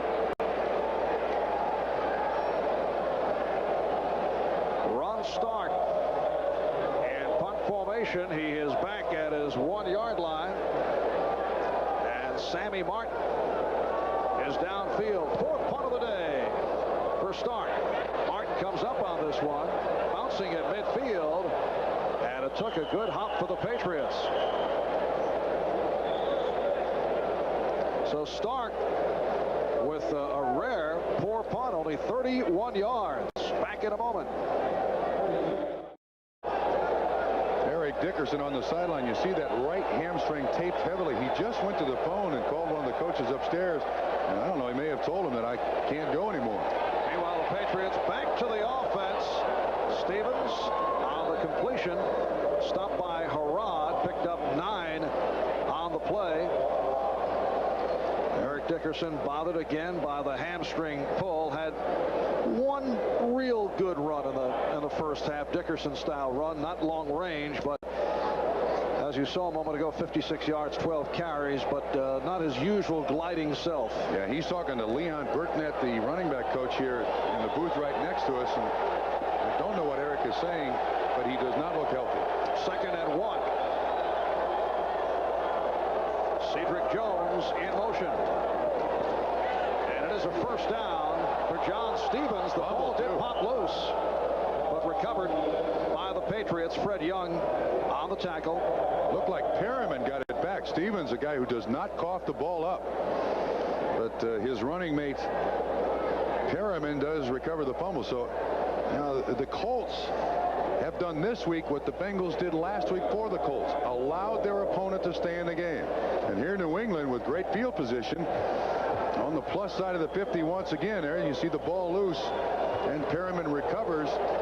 So it's a 1st down drive, stays alive. Yes, last week Cincinnati with some long drives, but on 2 occasions in the first half had to settle for field goals. 1st down at the 34. Grogan off the pump as his man Eric Sievers. That's his 4th catch of the day. Michael Ball on the stop. It is another New England 1st down, and Eric Sievers has worked his way into the game plan. Well, this is a kid who certainly knows how to catch the ball. Coming from San Diego, he was out there with Kellen Winslow, and they threw it on every down. You'll see him come from, right there he is. It looks like he's going all the way across, and then he comes back over the middle, tricking Jeff Harrod, 54. Grogan waits for him, and the drive stays alive. They call him Jack Armstrong for the All-American image. Eric Sievers, 9-year man from the University of Maryland, has been a key performer. Perryman with the hole. Fred Young got a piece of Robert Perryman. 6-yard advance, 2nd down and 4 at the Indianapolis 16. Now, New England ended the first half after a 13-play drive and got no points. They come out in the second half and they go 7 plays all the way down the field. No points on the interception by Pryor. And now once again, great field position. They're driving the ball. The secret here is don't give it up. Hang on to it and don't throw the interception. 5 minutes remaining, 3rd quarter. Patriots trail the Colts 10-3.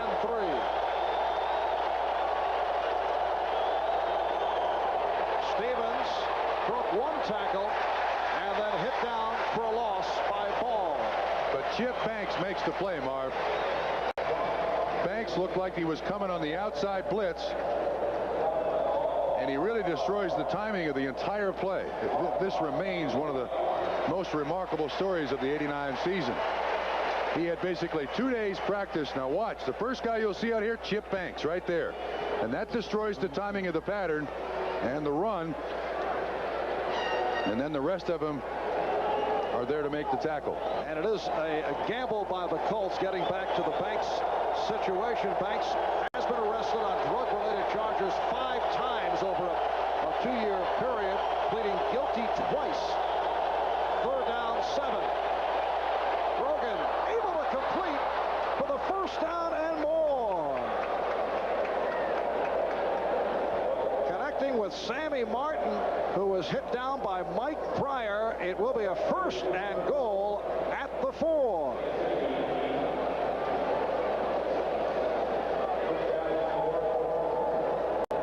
So Steve Grogan has just reached another milestone, going over the 25,000 career mark. You see Martin there on the outside. He's inside Chris Good. Good timing on this pattern, because before he turns around, Grogan lets it go, and Good can't stop him. 1st and goal, New England. Now Martin to the right, Dykes to the left. And the inside handoff for Tatupu is stopped. Boy, they blew that one up. That did not work from the get-go. Jeff Harrod was right there to stop Mosi Tatupu for a loss. On the play. Dwayne Bickett comes on a blitz from the right.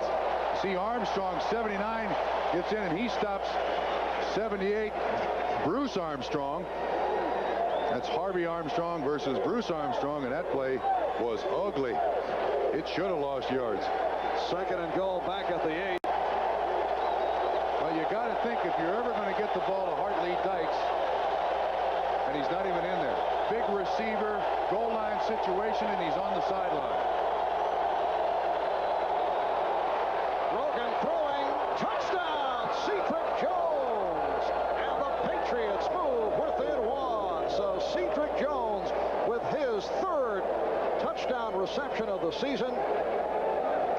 Man trying to turn it from a disappointing year last season.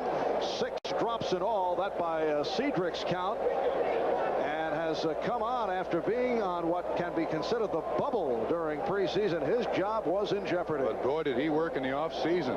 Bought a jugs gun, was catching passes all day long, and there he pays off. Boy, Patriots got to pat the butt of the Indianapolis Colts, because the Colts have given the Patriots the opportunity. And Greg Davis able to drill it through to tie the game with 2:25 remaining in the 3rd. New England and Indianapolis even at 10.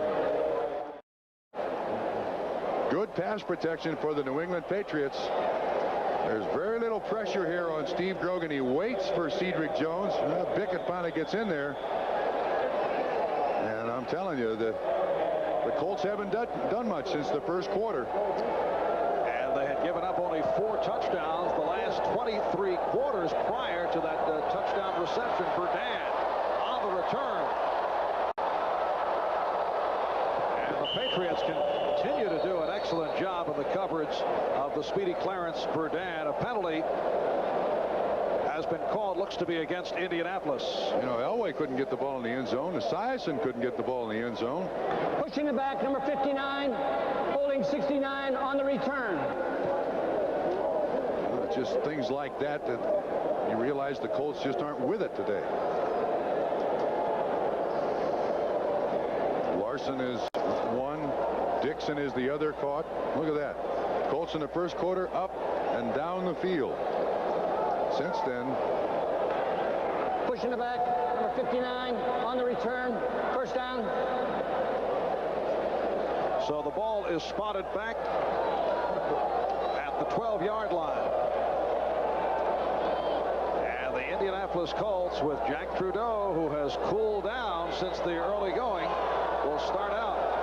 and I think their problem is the remainder of this game they got to play without Eric Dickerson. He's not healthy enough to really be the Clydesdale for your offense. You got to find somewhere else to go. Well, it is Dickerson stopped again, and you can hear the reaction from the crowd. Will we see Albert Bentley as the featured back in short time? Cleveland Browns have come from behind. Kozar to Slaughter on a 77-yard pass for the 21-17 lead. Wow, last week he had a 97-yard reception for a touchdown. And Marino has hit Mark Clayton on a 44-yarder. Look at Cincinnati looking to end that two-game losing streak at Riverfront. Phoenix over Dallas. Dallas headed for 0-8. Green Bay in front of Detroit. New Orleans leading Atlanta. And Trudeau is hit. And That's a fumble. Recovered by the Patriots. No. I believe it's recovered by the Colts, Marv. There's a Colt down in there that has the football. Yes, you're right. Kevin Call. Kevin Call sneaking in that battle. Looked like the nose tackle, Tim Goad, 72, beat Ray Donaldson and was all over Jack Trudeau. Oh, the Colts have just gone to sleep here. See if we can see what you... No, it comes from the outside. It's Vincent Brown. Goad is there to almost make the recovery, but Vincent Brown from the outside is the initial pressure on Jack Trudeau. What has happened to this offense?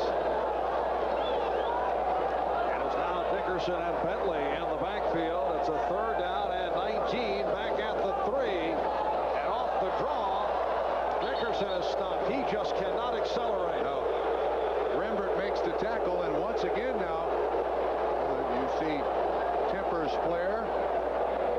But New England's going to have great field position once again. Kevin Call in the midst of it. Lawrence McGrew also had some words. Now see, they catch New England in a four-man front. There's no middle linebacker. Rembert comes from the outside to make the tackle, and Dickerson just can't accelerate through there, even though his numbers are respectable. 14 carries, 60 yards. That's a 5-yard average. Ron Stark deep in his end zone. Sammy Martin out at midfield. Gets the hang time. And Martin, who took some contact leading to the penalty flag thrown, gets inside the 45. Chris Good on the coverage. 44-yard punt and a 5-yard return. He was bumped by an Indianapolis Colt, but it appeared to me that he was blocked into him. It looked like Michael Ball made the contact on Sammy Martin, but if he's blocked into him, there's no flag. It was remarkable that he was able to follow the ball and make the catch. Yes. This is going to be a tough call. Now, this is not reviewable by replay. Regardless of what we see, the replay can't judge. Let's see if he's blocked into him. I think there's definitely contact by Maurice Hurst. This is going to be something that the officials have to settle on the field. Hurst, number 37, the rookie from Southern University. The man was blocked into the man. No foul. First down. Although looking at it again, it does look like Chris Good puts his arm out, but still, that's not reviewable by replay. So the officials on the field, I think, did a very good job of handling that call.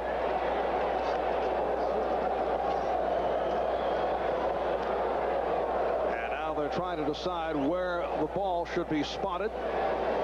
It is New England in possession in Indianapolis territory. The game is tied at 10 with 2 seconds remaining in this third quarter. And Marv again now. New England, great field position. Plus side of the 50, great field position.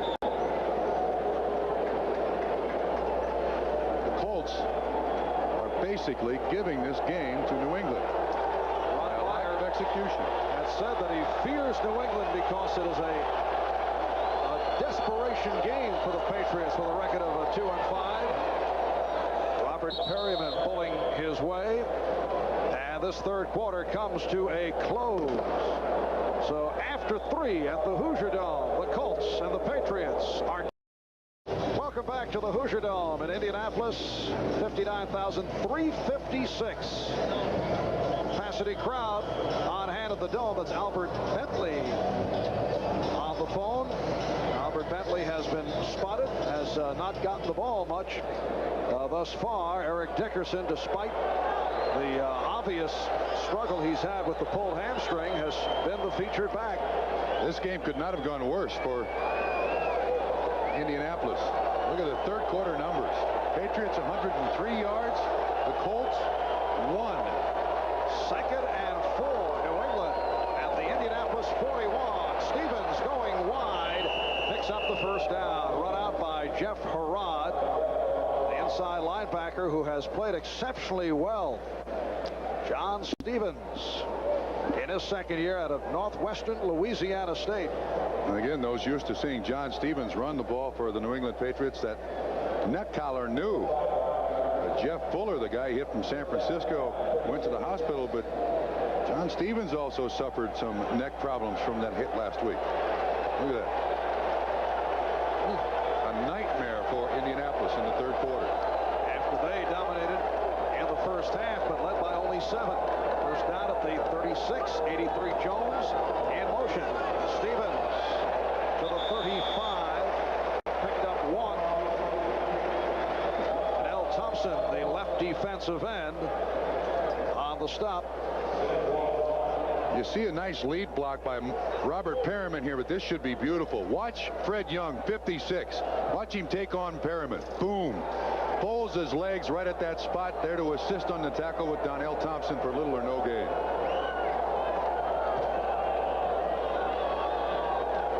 There is Fred Young as the Colts line it up facing the 2nd and 9.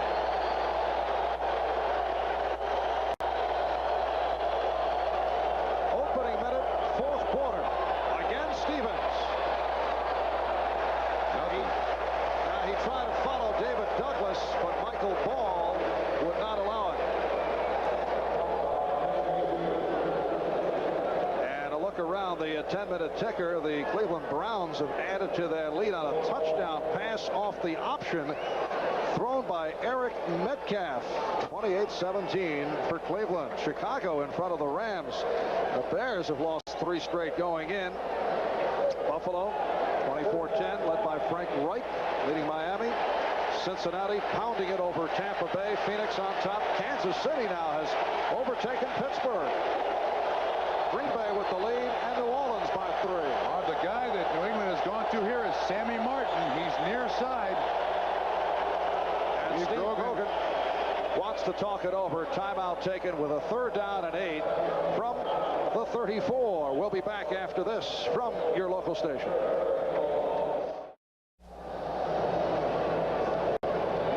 56-year-old Raymond Berry out of Corpus Christi, Texas, a Hall of Fame 13-year career with the Baltimore Colts, the favorite target of Johnny Unitas, holding a host of Colts records in the receiving department. He told us last night he wished that when Indianapolis came here, they started their own book. He said, I don't know why I'm in the Indianapolis Colts record book. He said, I played for the Baltimore Colts. Take my name out of there. Start your own history.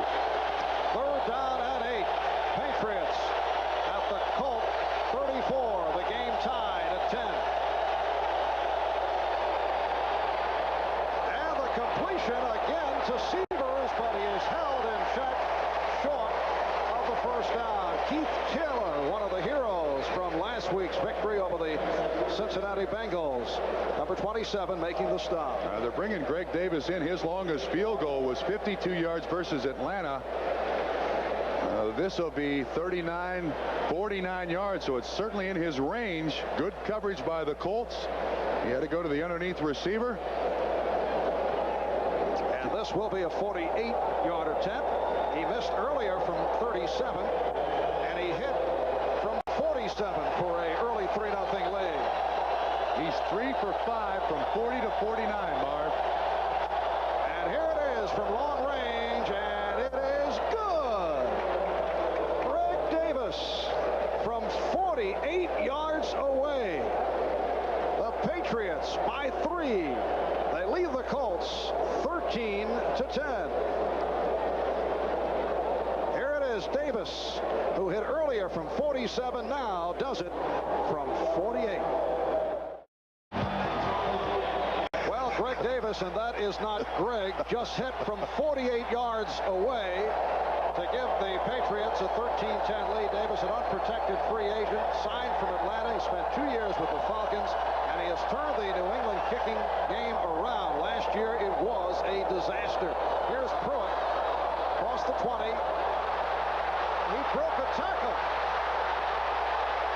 and brought down as he crossed the 40-yard line. A 40-yard return by James Pruitt. Jim Bowman wrestled him down. Boy, did they need that. Something to ignite the Indianapolis Colts offense, because they've been totally dominated in the second half. Now, when he breaks right, he does break this initial tackle. Looked like it was Mosi Tutupu, number 30, who tried to block him to the ground. And that's Figgins who finally makes the tackle. This is they start this time on the 44, best field position they've had all day.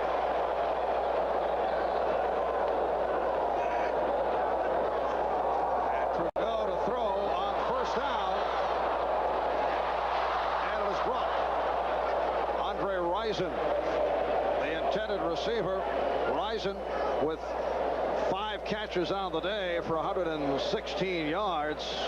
All in the first half. He had 5 receptions last week against Cincinnati, a rookie out of Michigan State. Broke a number of Michigan State receiving records held by a fellow by the name of Kirk Gibson. That is not a pretty picture for the Indianapolis Colts. No, because last week against Cincinnati, they were outstanding in the second half. They kept the ball a lot, got it up and down the field. Bentley now in the ball game. Dickerson out, Marv. And Bentley is the lone deep back, 2nd and 10 from the 44. Trudeau goes the other side and has a first down with Bill Brooks. Brooks has been quiet. That is only his 2nd catch. And that's the 18th reception he's had that's resulted in a first down. A check of the scoreboard, everything the same here. Cleveland coming from behind. Cincinnati piling it on against Tampa Bay. Phoenix leads Dallas, and Pittsburgh in a roller coaster game has come back. They now lead.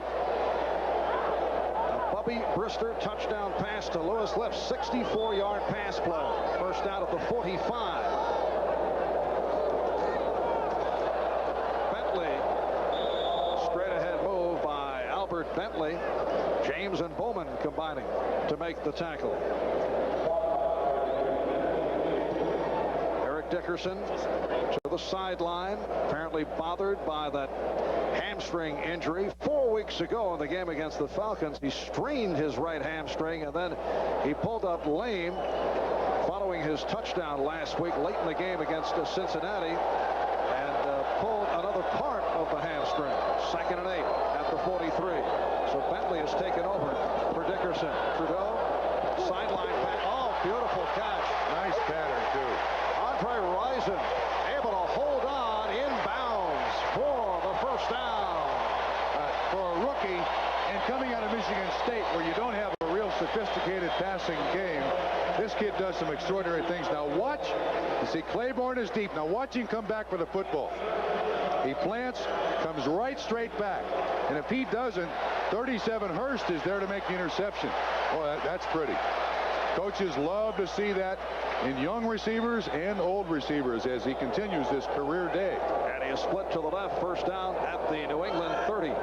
Indianapolis trailing 13-10. Bentley on the swing. And Bentley refusing to go down. Gets to the 25. Roland James, the quiet man of the New England secondary, although a steady player over the years, made the stop. Bentley slow getting up. He sprained his foot last week. And And the Indianapolis Colts only have 3 running backs. Dickerson is on the sideline. Bentley sprains his foot, and now Ivy Joe Hunter comes in. Ivy Joe Hunter has not carried the ball. He is a rookie from Kentucky, a 7th-round draft pick, and he is the lone deep back for the 2nd down and 5. And here is Hunter, a very nice NFL debut. How about that? Jim Bowman on the tackle as Ivy Joe Hunter has picked up the 1st down. They do a good job up front. 69 Dixon, 75 Hinton, spreading the defense. You see Jeter, 99, jumps inside the block of Dixon. Nice little hole there for Ivy Joe Hunter. He hangs onto the football and picks up the 1st down. The book on Ivy Joe, a hard driving runner, not a good receiver, but on the green side. They say he still needs work, and they have been reluctant to go with him. Of course, with Bentley and Dickerson, you're not going to get many opportunities. So there goes Hunter inside the 10.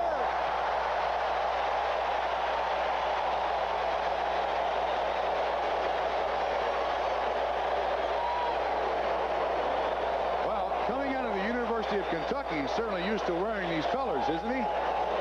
He goes from Wildcat blue to Colts blue. Actually, he did nothing on that run but hang on to the football. This is a great job by the offensive line. It'll go to the left. Look at there. Excellent job. He runs through Rembert. Rembert doesn't really try very hard. Marion finally gets him to the ground, and it's another 1st down pickup for the Colts and Ivy Joe Hunter. A 1st and goal at the 8. Ivy Joe Hunter out of Gainesville, Florida. Replacing Albert Bentley, who went off limping. Bentley had come on for Eric Dickerson. Hey, I'd give it to him again. Same formation, give it to him again. Rising is to the left. Brooks right.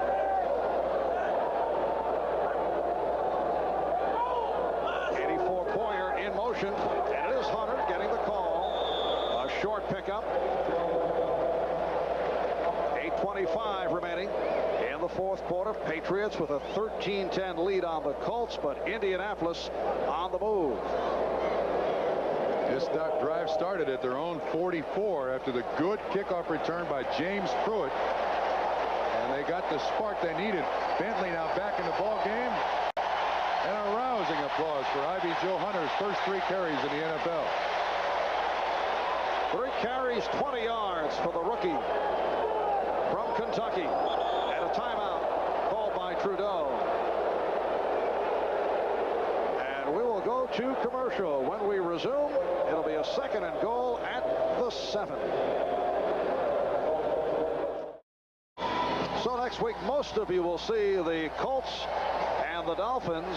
Others will see the Patriots hosting the Jets. And the 2nd half of the NBC doubleheader, Bob and I will be in Denver for Pittsburgh and Denver. Some of you will see Cincinnati and the LA Raiders. 2nd and goal at the 7. The Colts on the march.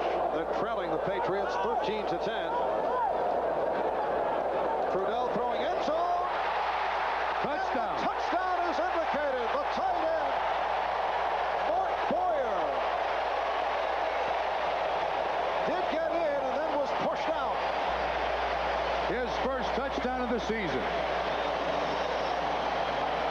Well, the fans here in Indianapolis did not like the fact that Jack Trudeau called a timeout. He didn't like the defense he saw. He goes to the sideline. The combination of Larry Keenan, the offensive coordinator, and Ron Meyer come up with a scoring play. So the Colts take a 16-13 lead, and Dean Biasucci will attempt the extra point. The holder is Ron Stark.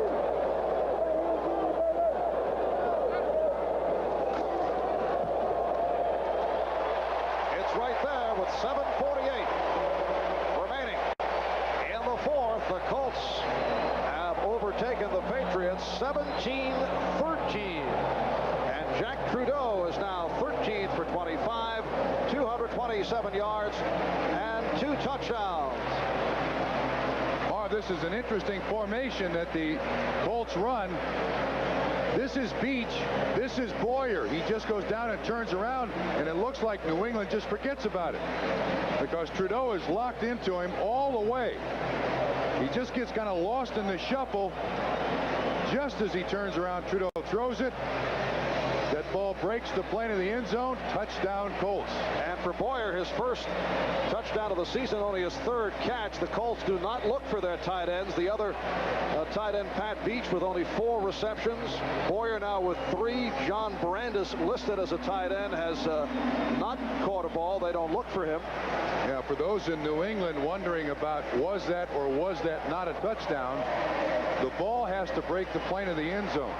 His feet don't have to come down in the end zone, nor does his body. But if the ball breaks the plane of the end zone, touchdown. Mark Boyer in his 5th season in the NFL out of the University of Southern California. And there's Ivy Joe Hunter, who sparked this club, and coming on for Albert Bentley. 3 carries, 20 yards. Very significant on that Indianapolis drive. Also give some credit to the big kickoff return by James Pruitt. Gave him great field position. So there were a lot of pluses on that particular series by Indianapolis, Marv. Asucci will kick it to Rice and Martin. And that was the 18th touchdown pass that the Patriots have allowed in 8 games. A deep kick, and Rice running it out. And running well. Spinning across the 30. A pretty return by the rookie from Brigham Young, Rodney Rice, with 7:36 to go.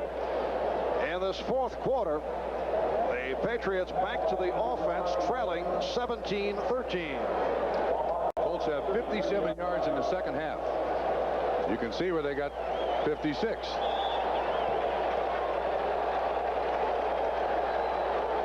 That's what you call a key drive by the Indianapolis Colts. Have to answer.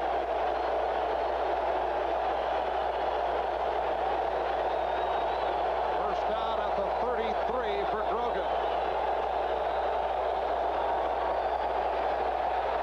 He goes short range for Perryman. Gets to the 39-yard line. Jeff Herrod, who's piling up the tackles, getting credit. A look around the scoreboard. Chicago now 17-3 over the LA Rams. Cincinnati on another touchdown pass by Boomer Esiason. Make it 4 on the day. Make it 5 on the day for Boomer. And a bounce back from last week against the Colts. 2nd and 3 from the 40. Perryman finding the hole and pulling for the first down across the 45. And again, it's Herrod with the tackle. He ran right over Michael Bull, the strong safety. I mean, just thumped him to the ground. Patriots have done an excellent job of spreading it out between Perryman and Stevens.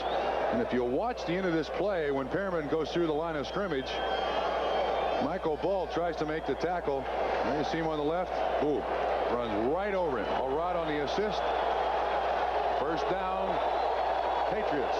9 carries, 42 yards for Perryman. Grogan looking left, swings it. Picked up perhaps a yard and just barely managed to hold on as Herrod was all over him. This kid has been all over everybody all day long. Look at the red you can see on his helmet from the contact from that Patriots stripe on the back of his helmet. This young man replaced Cliff Odom, a very, very tough hitter, but he had such a good preseason they couldn't keep him out of the lineup. And he is the leading tackler on the Colts. 15 tackles 2 weeks ago against Denver. 2nd down and about 8. Dykes. Oh, what a catch by Hartley Dykes. Chris Good on the tackle. That's the first reception for the rookie out of Oklahoma State, who is known to be an acrobatic possession receiver. And that was certainly acrobatic. Well, that's the slant pass. There's lots of traffic there. Dykes, good concentration on the football. 37, Good the man in coverage, and Grogan puts it right on the numbers, right between the 8 and the 8. his seasonal total. Shows actually with that catch make it 8 on the year for Dykes, who picked up the first down at the 41. Stevens. That was diagnosed perfectly. Dwayne Pickett on the stop. This Pickett kid he's extraordinary. He turned that play back in. If you're a defensive coach and you're out there watching this game, that's exactly what you want your linebackers to do. Turn it back into the pursuit. The flip is to Stevens, to Tupu leads. There's Pickett. You're not coming out here. And there's Harrod and Pickett to assist on the tackle for no gain. Second. Picture perfect outside linebacker play. 2nd and 10 at the 41. Clock running down to 4 minutes to go in this 4th quarter. Grogan for Jones. Cedric Jones running well, has a first down inside the 30, and Grogan has hit on 9 consecutive completions. Chris Good on the stop of Jones. It's kind of a crowd at the spot where the pattern takes place. Now it'll take place to your right, but you can see the tight end going up the field. And you see Harrod and Good 37 kind of lost Cedric Jones there. And Grogan, who has always had a great perception of the field, sees open receivers, gets it to Jones for the first down pickup. A first down at the 29. Grogan now 18 for 32, 231 in terms of yardage with the time, and another completion. Eric Sievers in the middle of the pack. Mike Pryor, the free safety, on the stop. That's good for 18 yards. And for Sievers, his 5th catch of the day. Well, Grogan finds his favorite receiver on this particular day. And it looks like the defense is laying off Sievers, paying attention to Cedric Jones, also to Stanley Morgan. And Sievers has been the big receiver. New England, first down at the Indianapolis 11. The Colts 17, and the Patriots 13. 2.5 to go in the 4th. Grogan over the middle. He has to Tupu. Harrod making the stop, but a penalty marker thrown. Personal foul, defense. We got 51 Chip Banks, far side of the field on the blitz. You see Pickett this side, and Banks doesn't stop. And you see Dick Jorgensen throw the flag. In earnest, he throws the flag. Personal foul, number 51, roughing the passer, first down and goal. Let me correct myself. I recognize that voice. It's Pat Hackert. And it sets a first and goal for New England, with 2:25 remaining in the 4th quarter. Steve Grogan has completed 9 in a row. Well, Indianapolis allowed the Patriots to be in this spot. They just, that lack of yardage in the 3rd quarter, just 1 yard. They got 57 in the 2nd half. Grogan, once he went to the underneath stuff, about the 2nd quarter on, has had a very, very good day. The ball is just outside the 1. To Tupu, lined up in front of Stevens. Jones in motion, and the Patriots are in for the score. John Stevens, following Mosi Tatupu, has given the Patriots the lead. Now, you heard the crowd try to disrupt the New England Patriots. Every day that they practice in Foxborough Stadium, they have that big sound system on. Most times the sound by the opposing crowd does not affect the New England Patriots, and here everyone is off on the snap count. There is a good push by the offensive line, and Stevens frankly is in there pretty easily. 3rd touchdown of the season for John Stevens. He took it in from the 1, and now the attempt for the extra point.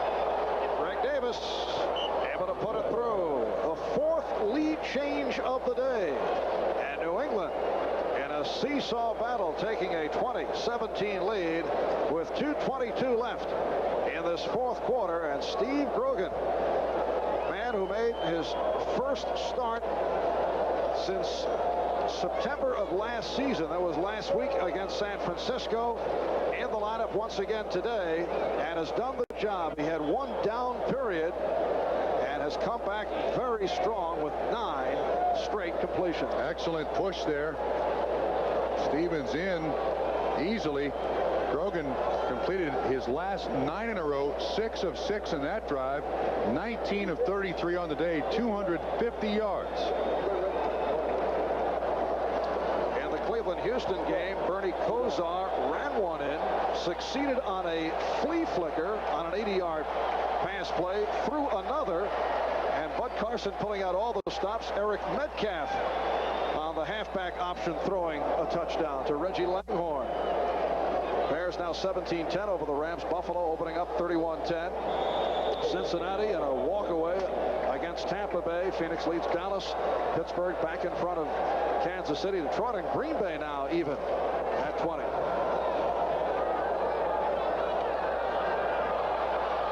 And the kickoff return by Pruitt.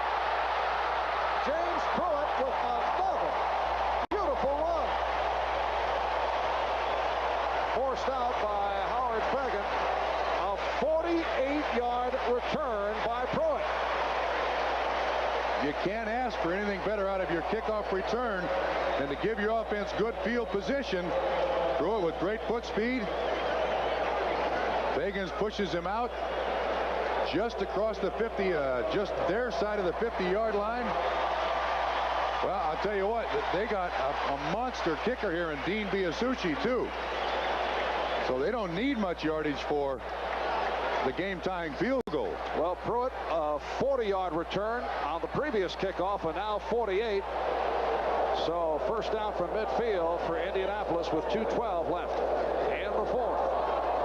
Trudeau with the sideline pattern for the tight end, Pat Beach. But it is a short pickup. Lawrence McGrew on the coverage of Beach. It is a 2017 New England lead over Indianapolis. 2:05 remaining in this fourth quarter. Yes, Dean Biasucci has been a long-range specialist. Last year, he hit the 6 from 50 yards or more, 6 field goals from 50 or more, an NFL record. Earlier this season, he hit a 55-yard field goal, second down and 5. Trudeau was in trouble. He had to swing it, and a good play as Bentley collected the first down. That was nice. Bentley, and looking back for the football, Marv, could see Hurst, 37, coming out there to make the contact. Still catches it. A minute 59 remaining in the fourth quarter. We'll be back in a moment. Back at the Hoosier Dome, a 2017 lead for the New England Patriots. When we resume, it'll be a first down from the 39 in New England territory for Indianapolis. And if Dean Biasucci would attempt a field goal from here, which would tie the game, he'd have to go about 56 yards. So he is moving well within Biasucci range. They need about 10, and if you're going to pick a second half MVP if the Colts win this game, it's got to be James Pruitt. Those 2 big kickoff returns have given the Indianapolis Colts a little fire in their blood and also great field position. So we could be looking at overtime here. And Ivy Joe Hunter providing a lift coming off the bench, replacing Albert Bentley, who is back in there. And Steve Grogan, from the New England point of view, has done the job. He had some rough times, particularly in the second quarter, early part of the third, but has come on strong. 19 for 33, 250 yards overall. These 2 teams have played an awful lot of very, very close, tight football games. Ball always seems to bounce strange when these 2 meet each other. Well, last season they split. Patriots winning in New England by 4. Colts won here by 3 on a field goal by Biasucci, and Jason Starofsky missed a 27-yard attempt in the final seconds. Bentley. So Albert Bentley stopped by Gary Jeter. Picked up 4, second down and 6 at the 35. Clock is running. The Colts in the hurry-up. Trudeau looking deep, finds the opening, and slashes for the first down, and then calls the timeout.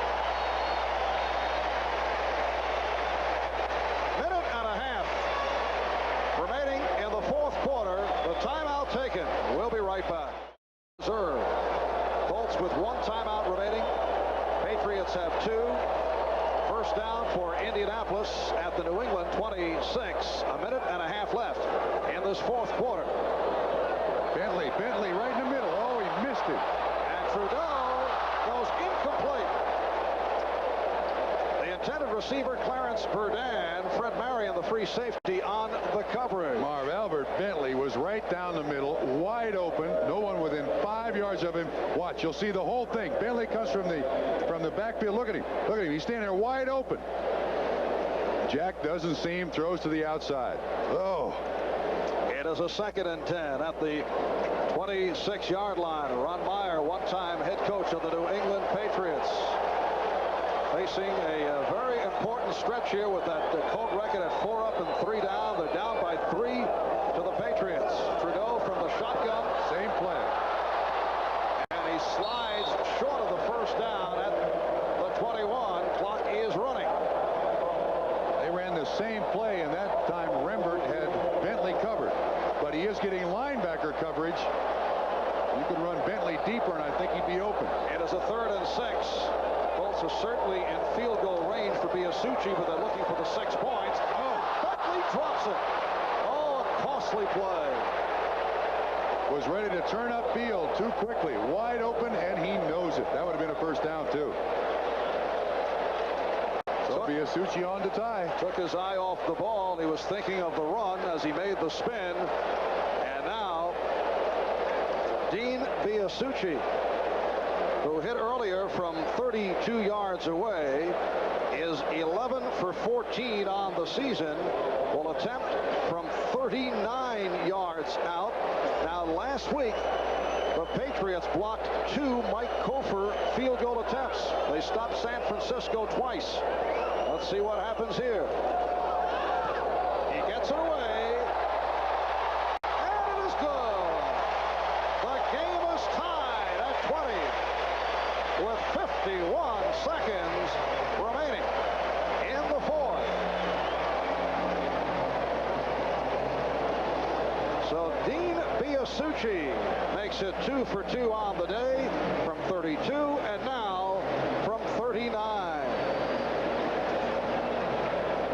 Well, the Colts fans are getting their money's worth today, but some of them are heading for the exits here. What's going on? That'll lock the doors from the inside. Concession refill. 55 seconds to go. You can't be heading for the parking lot. Look at the concentration on Biasucci. Excellent fundamentals. Stark is the holder, the punter. Ray Donaldson is the snapper. And remember, they had a problem last week. They had that botched hold against Cincinnati. Stark said it was his fault, but it was a high fastball from the kick snapper, Ray Donaldson. Well, that one was executed beautifully. This one is drilled. That's way up those uprights. That's an easy field goal for Dean Biasucci. He is superb. The NFL's most consistent place kicker the last couple of years. And Greg Davis, who has done a good job. He's hit from 47. He missed from 37. That ended his streak, but he's 9 for his last 10. Greg Davis in his 3rd year from the Citadel. He's the one whose mother taught him how to kick. Right. She's the physics teacher. They discussed the aerodynamics of the football. That began when he was 8 years old. And the kickoff by Biasucci to Sammy Martin.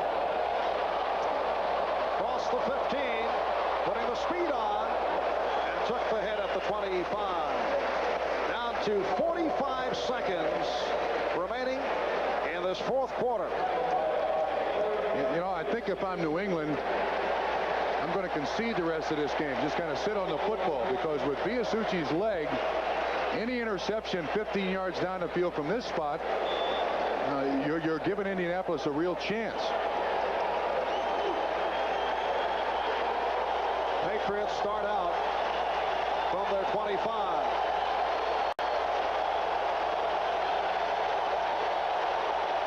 And this capacity crowd urging the Colt defensive unit on.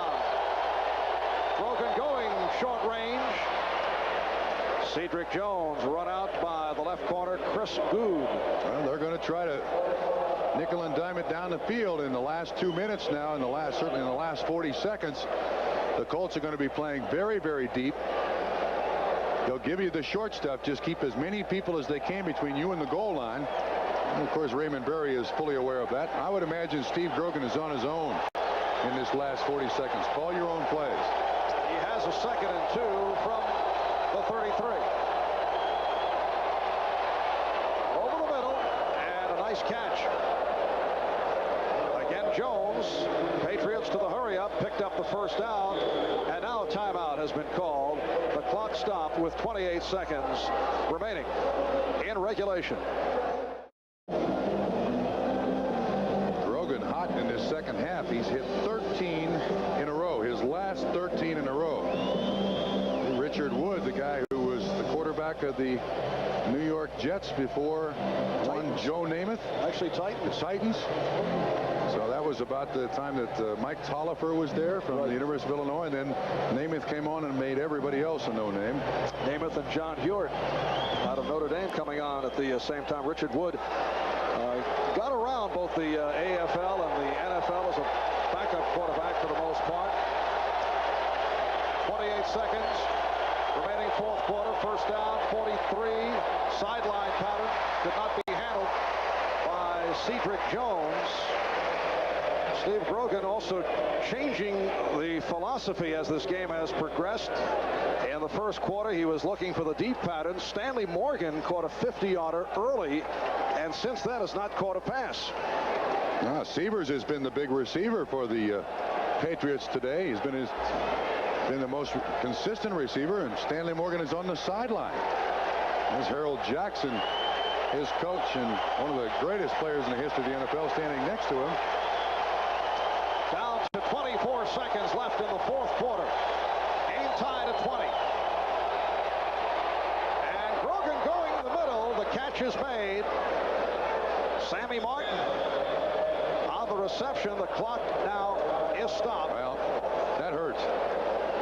They took a chance on the reception down the middle, but now they can't stop the clock for the field goal. If they make a completion, and they probably need 10 to 15 yards, they've got to somehow get the field goal team. What did he just say? Well, put 3 seconds back on the clock. Yeah, it continued to run as the timeout was indicated, so they changed it from 13 to 16, and the crowd booing the extra time added. But the Patriots are in trouble here now. They've taken their last timeout. Timeout, New England. They've taken their last timeout, so this completion has to be to the sideline so they can stop the clock. It also has to be about 12 yards deep. So the Colts know that too, because the Patriots are out of timeouts. They put themselves in a tough spot here. Well, in trouble in terms of pulling it out, but still, they have the football. The game is tied at 20. They have it at the Indianapolis 46-yard line. Greg Davis has connected from 47 and from 48. And he will have to hearken back to the philosophies, as you mentioned, taught by his mom many years ago. He's made a 52-yarder. So from where it sits now, they need about 13 or 14 yards for him to have a legitimate shot. Checking the aerodynamics right here.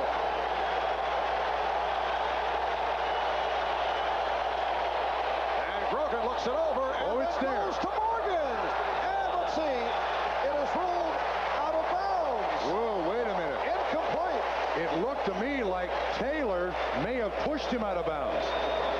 It looked like Morgan, when he came down, would have come down without the contact from Taylor. Although no argument from Morgan.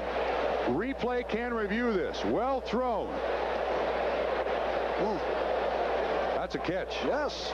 That's a catch. And I'm surprised. Wait a minute. Run that back. Let me see if he had control of the football. I'm surprised that he did not argue the call. Does he have the ball? Well, they're up to the line meanwhile, and the play will stand. Final seconds, and it's incomplete. So we're down to 7 seconds. a third down play. I'm really amazed he did not argue the call. Except he may have felt that he didn't have control of the football, and his feet were in. There's no question about that. Here's another look from a different angle. Yeah, but still guys argue if it's close. Yeah, well, that does look like it bounced out before they had control, but the New England Patriot coaches, which are in the booth to our right, they were screaming for a replay. But it did appear he did not have control. Well, your only chance now is run it out and up, throw it in the end zone. It's a third down play, 7 seconds to go. Well, they go short range. Oh! Dykes runs it out with 3 seconds remaining. Oh! The ball is at the 29, a 46-yard field goal attempt by Greg Davis. What a throw by Grogan. And an excellent call as Hartley Dykes went sideline pattern, was able to do it within 4 seconds. This is a 3-step drop. Look at that. He's outside Eugene Daniel, 38. Here it comes. Greg Davis going for the victory from 46 yards away. He's hit 2 from long range. And here it is. It is. No. Oh, good.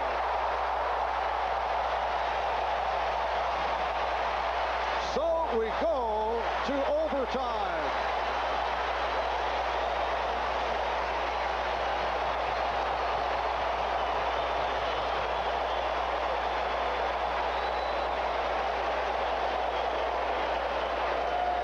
Patriots did well to set it up for Davis. Although a long-range kick, earlier he hit from 47 and from 48. And Steve Grogan reacting to that kick that shied off to the right side. He was heading for the locker room. Yeah. He was running right for the locker room. So now there's a short break. They'll flip the coin. Look at those numbers. For a second start in 2 years, not bad for the old man. Do you realize that Jack Trudeau was an 8th grader in California when Steve Grogan completed his first NFL pass? That's tails. Okay. Heads. Okay. You call it in the air. Okay. No. Is it that hard to see? Ready? Tails. Tails. Tails. Tails it is. I want to know. You want the ball? Ray Claiborne makes the Doing the call. one to toss and will receive.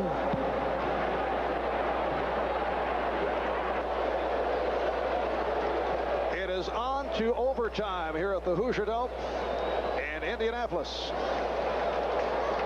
We'll be back after these messages from your local station.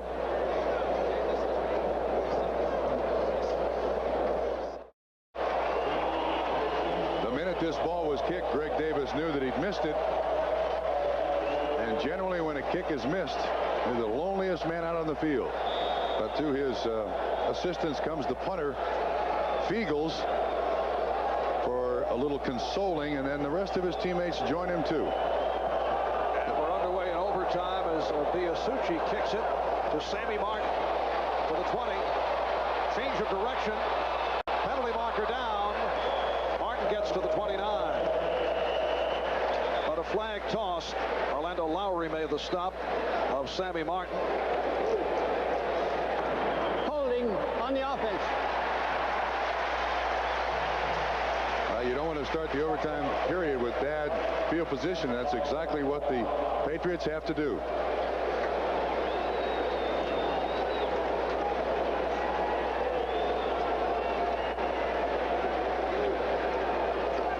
No indication of a number as they walk it back.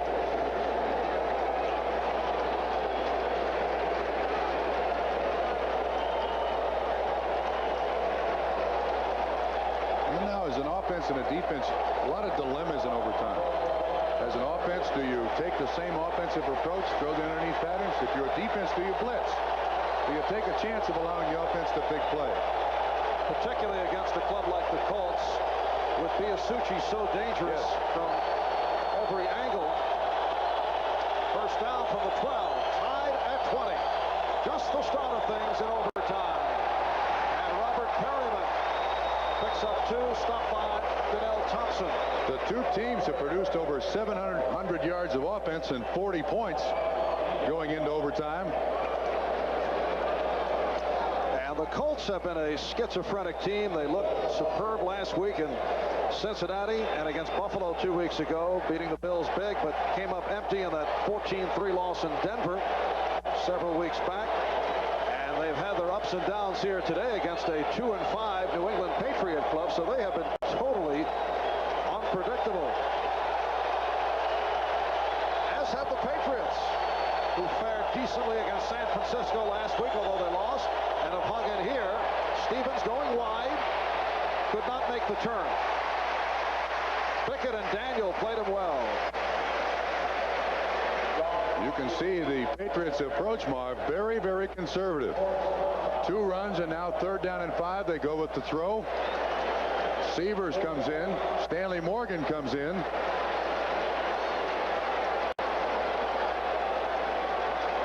Raymond Berry, he's asking for runner pass. Richard Wood calls it on the pass. Bobby Greer on the run. Oh, that's a statistic that nobody in Boston wants to see. 3rd down play. And Grogan took a hit, but completed to Severs for the 1st down. Eric Severs came into today's game with 16 receptions, but today he has emerged as a primary receiver. 6 catches, 102 yards. And when Fryer got hurt, they needed to find a receiver somewhere. Severs turns out to be the guy. Well, he's made some huge catches, and Steve Grogan paid the price on this particular play. Good pass rush by the Colts, but not there quick enough. Looks like it's Harvey Armstrong. It's Sam Clancy, 76, who nails him. 1st down at the 28. Grogan couldn't find anyone. And hit down at the 30, advance of 2. And Al Thompson on the stop of Steve Grogan. There's the brain trust again. Tony Eason moves away to make the signals. The hand signals going on behind Richard Wood. And that is Wood with the sheet of paper. He's looking across at Tom Ramsey. Did you get that one, Tom? Ramsey's the guy who invented all these hand signals. One time, New England Patriot. 2nd down 8. From the 30. I think this is a run. Are you picking up signals now as Stevens has stopped? Well, once again, there's always that tendency to see who talks. And it looked like Bobby Greer was talking to, let's see if we can pick it up again.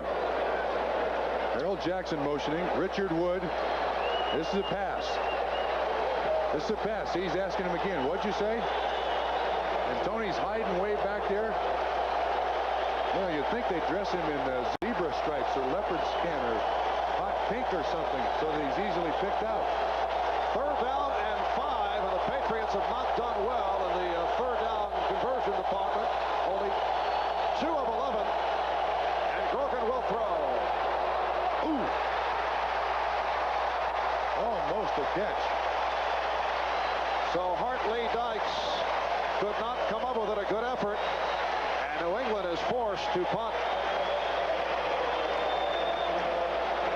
Well, Clarence Verdant, he almost makes this catch. This ball just thrown out of his reach. Clarence Verdant has not had a big day today for the Indianapolis Colts. He's had a punt return for a touchdown, and he had one in the Jets game, but he's not caught many passes, and this is his opportunity to have a big effect on the outcome of this game. Punt by Fiegels, and a good one. Excellent hang time. Verdant behind his 20. And again, the Patriots getting downfield in a hurry, and Verdant is stifled. Running out to the 27, Vincent Brown right there, 49-yard punt.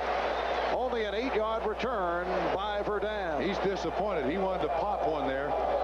2 big kickoff returns by the Indianapolis Colts have certainly helped them, both by James Pruitt. Verdant wanted to do his job, but this is excellent coverage, and Vincent Brown 59 and Fagan's 27 get him to the ground.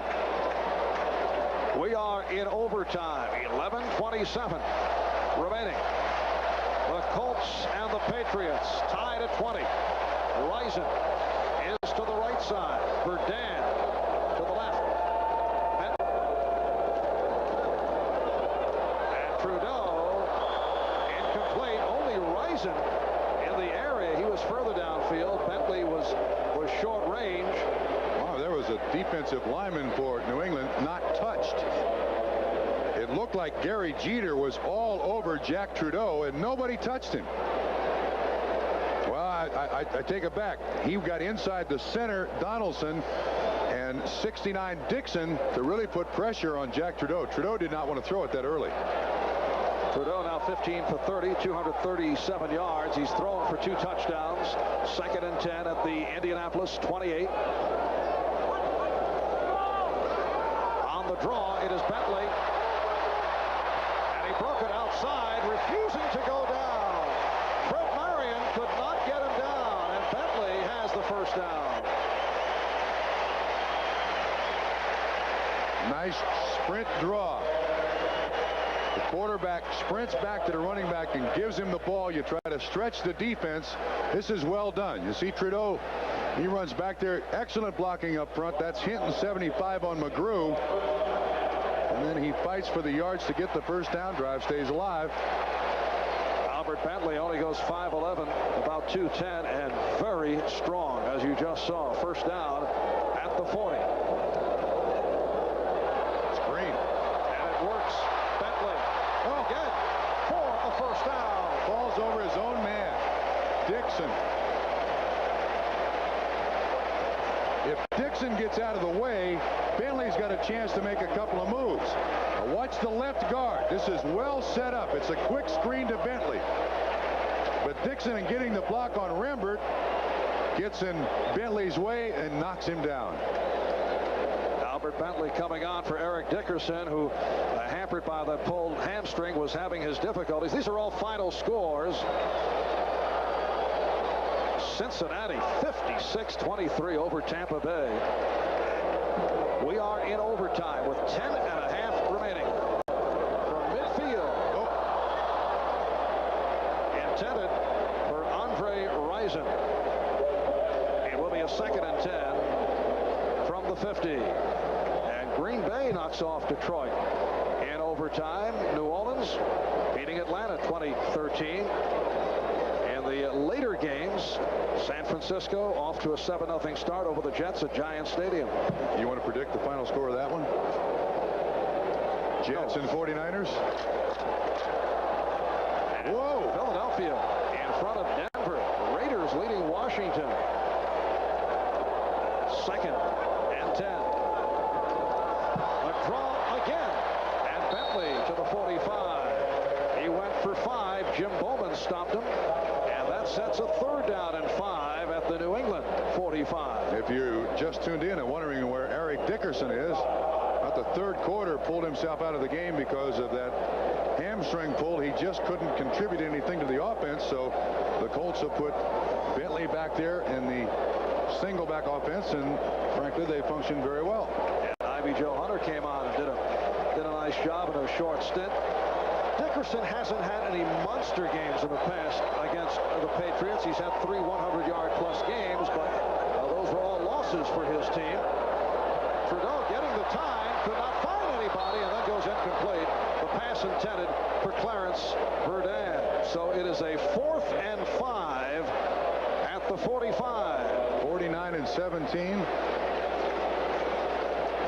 Stark comes on. There's no chance for this one. Good pass protection, but he just couldn't find anybody open. He's looking for Bentley, number 20. Finally throws it to Verdun. And he sees the incompletion from his keister. And this one, even for Dean Biasucci, who has terrific range, is out of his range. Bentley's the up back, though. You never can't tell what might happen here. Stark back at his 40. It. Martin with the fair catch at the 12. 9:32 remaining in overtime. A 34-yard punt by Ron John Stark, and the Patriots take over. A look ahead to next week. It'll get underway with NFL Live at 12:30 with Bob and OJ. Most of you will see the Colts and Miami. Some of you will see the Jets go up against New England. And in the second half of our NBC doubleheader, you'll see either the Bengals, who came up big today against the Raiders, or Pittsburgh and Denver. It is a first down for New England from their 12. Marv Albert with Bob Trumpy from the Hoosier Dome in Indianapolis. Game is tied at 20. And Grogan is hit for the loss. John Hand with the sack, but a flag has been thrown.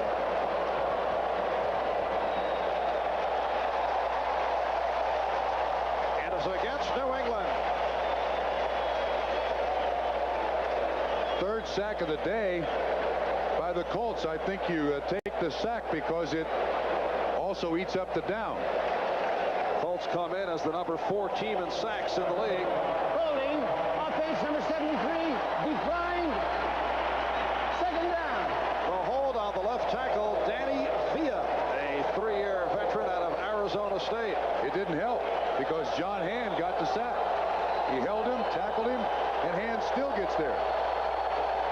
They decline the penalty, so it's second down and 20. Make it 18. And the ball at the 4. Grogan gets it out to Perryman. Stopped at the 7 by Pickett. 9:04 remaining in overtime. It'll be a 3rd and 14 at the 8. Boy, do they need a big play here.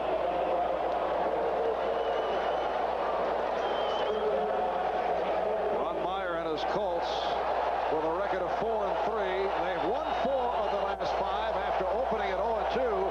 But those first 2 games against the Rams and the 49ers, the Colts' overall schedule is rated as the toughest in the NFL based on last year's records.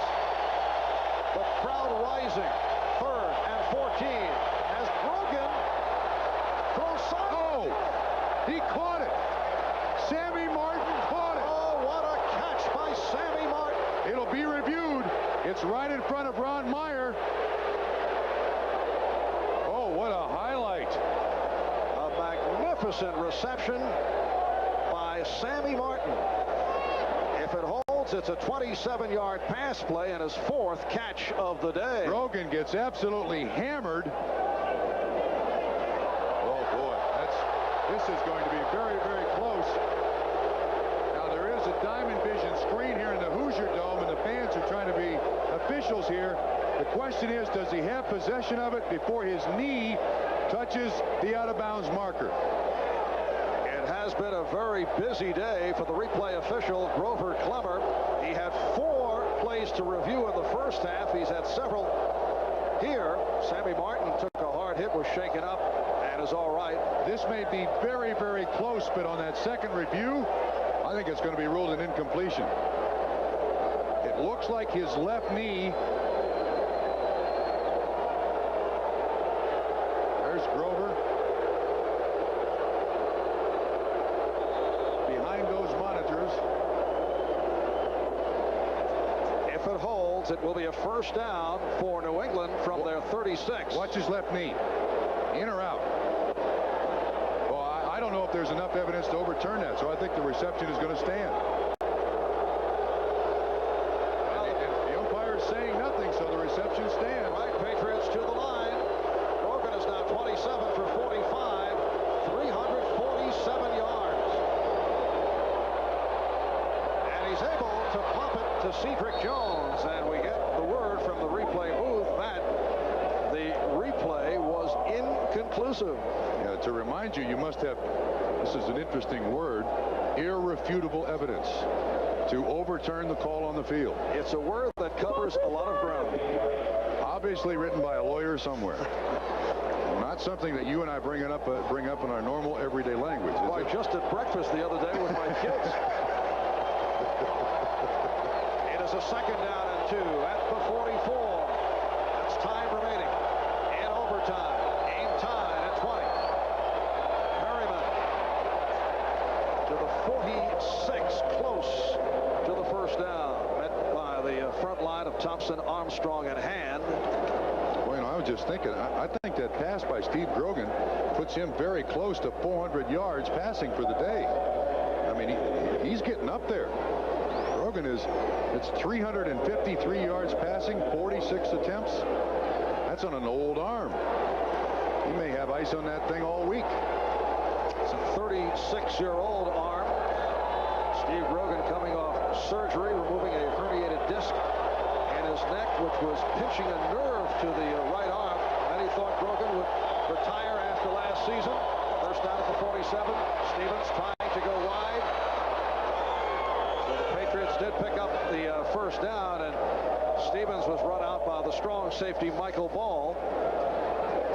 That's Stevens, kids. When he turns upfield, he hurts people. Here's Grogan on the handoff, and then also tries to get a block on Chip Banks. Now watch when Stevens turns upfield, lowers that shoulder, cocks that arm, and delivers a shot. And he went for 8.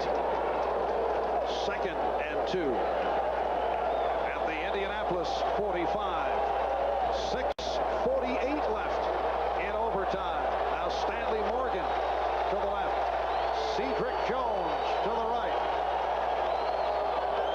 Robert Perryman trying the left side, and he has another first down. Harvey Armstrong, the nose tackle on the stop. This is amazing. This New England Patriot offense, which has had trouble moving the ball up and down the field throughout the season, since they've gotten Grogan at quarterback over the last 2 weeks, including this one, they have moved the ball. No complaints whatsoever. Over 400 yards passing. And Grogan getting help with the running game. Stevens 65 yards. Still not the form of his rookie season, but Perryman has contributed 46. First down at the 42. And off the fake. It is Grogan. Well, he would have liked more. A pickup of about 5. That was a busted play. Steve Grogan did not want to be running out there with that neck brace on and 36 years old in overtime in the Hoosier Dome. It looks like Perryman does not get what's going on because I take it back. That was intentional. That was absolutely intentional. Boy, Grogs has got some guts there. 9th play of the drive. Patriots started back at their 12. So it was a fake for Grogan. Dykes now to the left. Jones to the right. From the Colt 38. Stevens. Look at him. Directing traffic. He's motioning the guy. Come on, come on. Remember the way Ali used to do it in the corner? Come on, come on. Stevens said, come on in here. Hit me. And John Stevens bumped out just shy of the first down. These are the 4 o'clock games. Seattle leading San Diego. San Francisco with that 7-0 lead on the Jets in the second quarter. Philadelphia to the early lead on 6-1 Denver. Raiders 14 and Washington 7. It is 3rd and less than a yard as the Patriots look to get into field goal territory for Greg Davis, who is 2 out of 4. He's hit from 47 and from 48. 5:14 left in the overtime, and off the fumble. Who has it? Let's see as they unravel. They were just going to run a quarterback sneak. New England keeps the ball, but Grogan never got it. Almost a flaming disaster. Well, the Patriots able to recover. Oh, isn't that something? 3rd and short. Now they've got to bring Davis on for a 51-yard field goal attempt. On the season, 13 for 17. He hit earlier from 47 and from 48. He's made a 52-yarder. Mark Wilson will hold, and looks like a timeout has been called for. Yes. And Wilson walking over to the sidelines to chat with Raymond Berry. We'll be right back. Attack.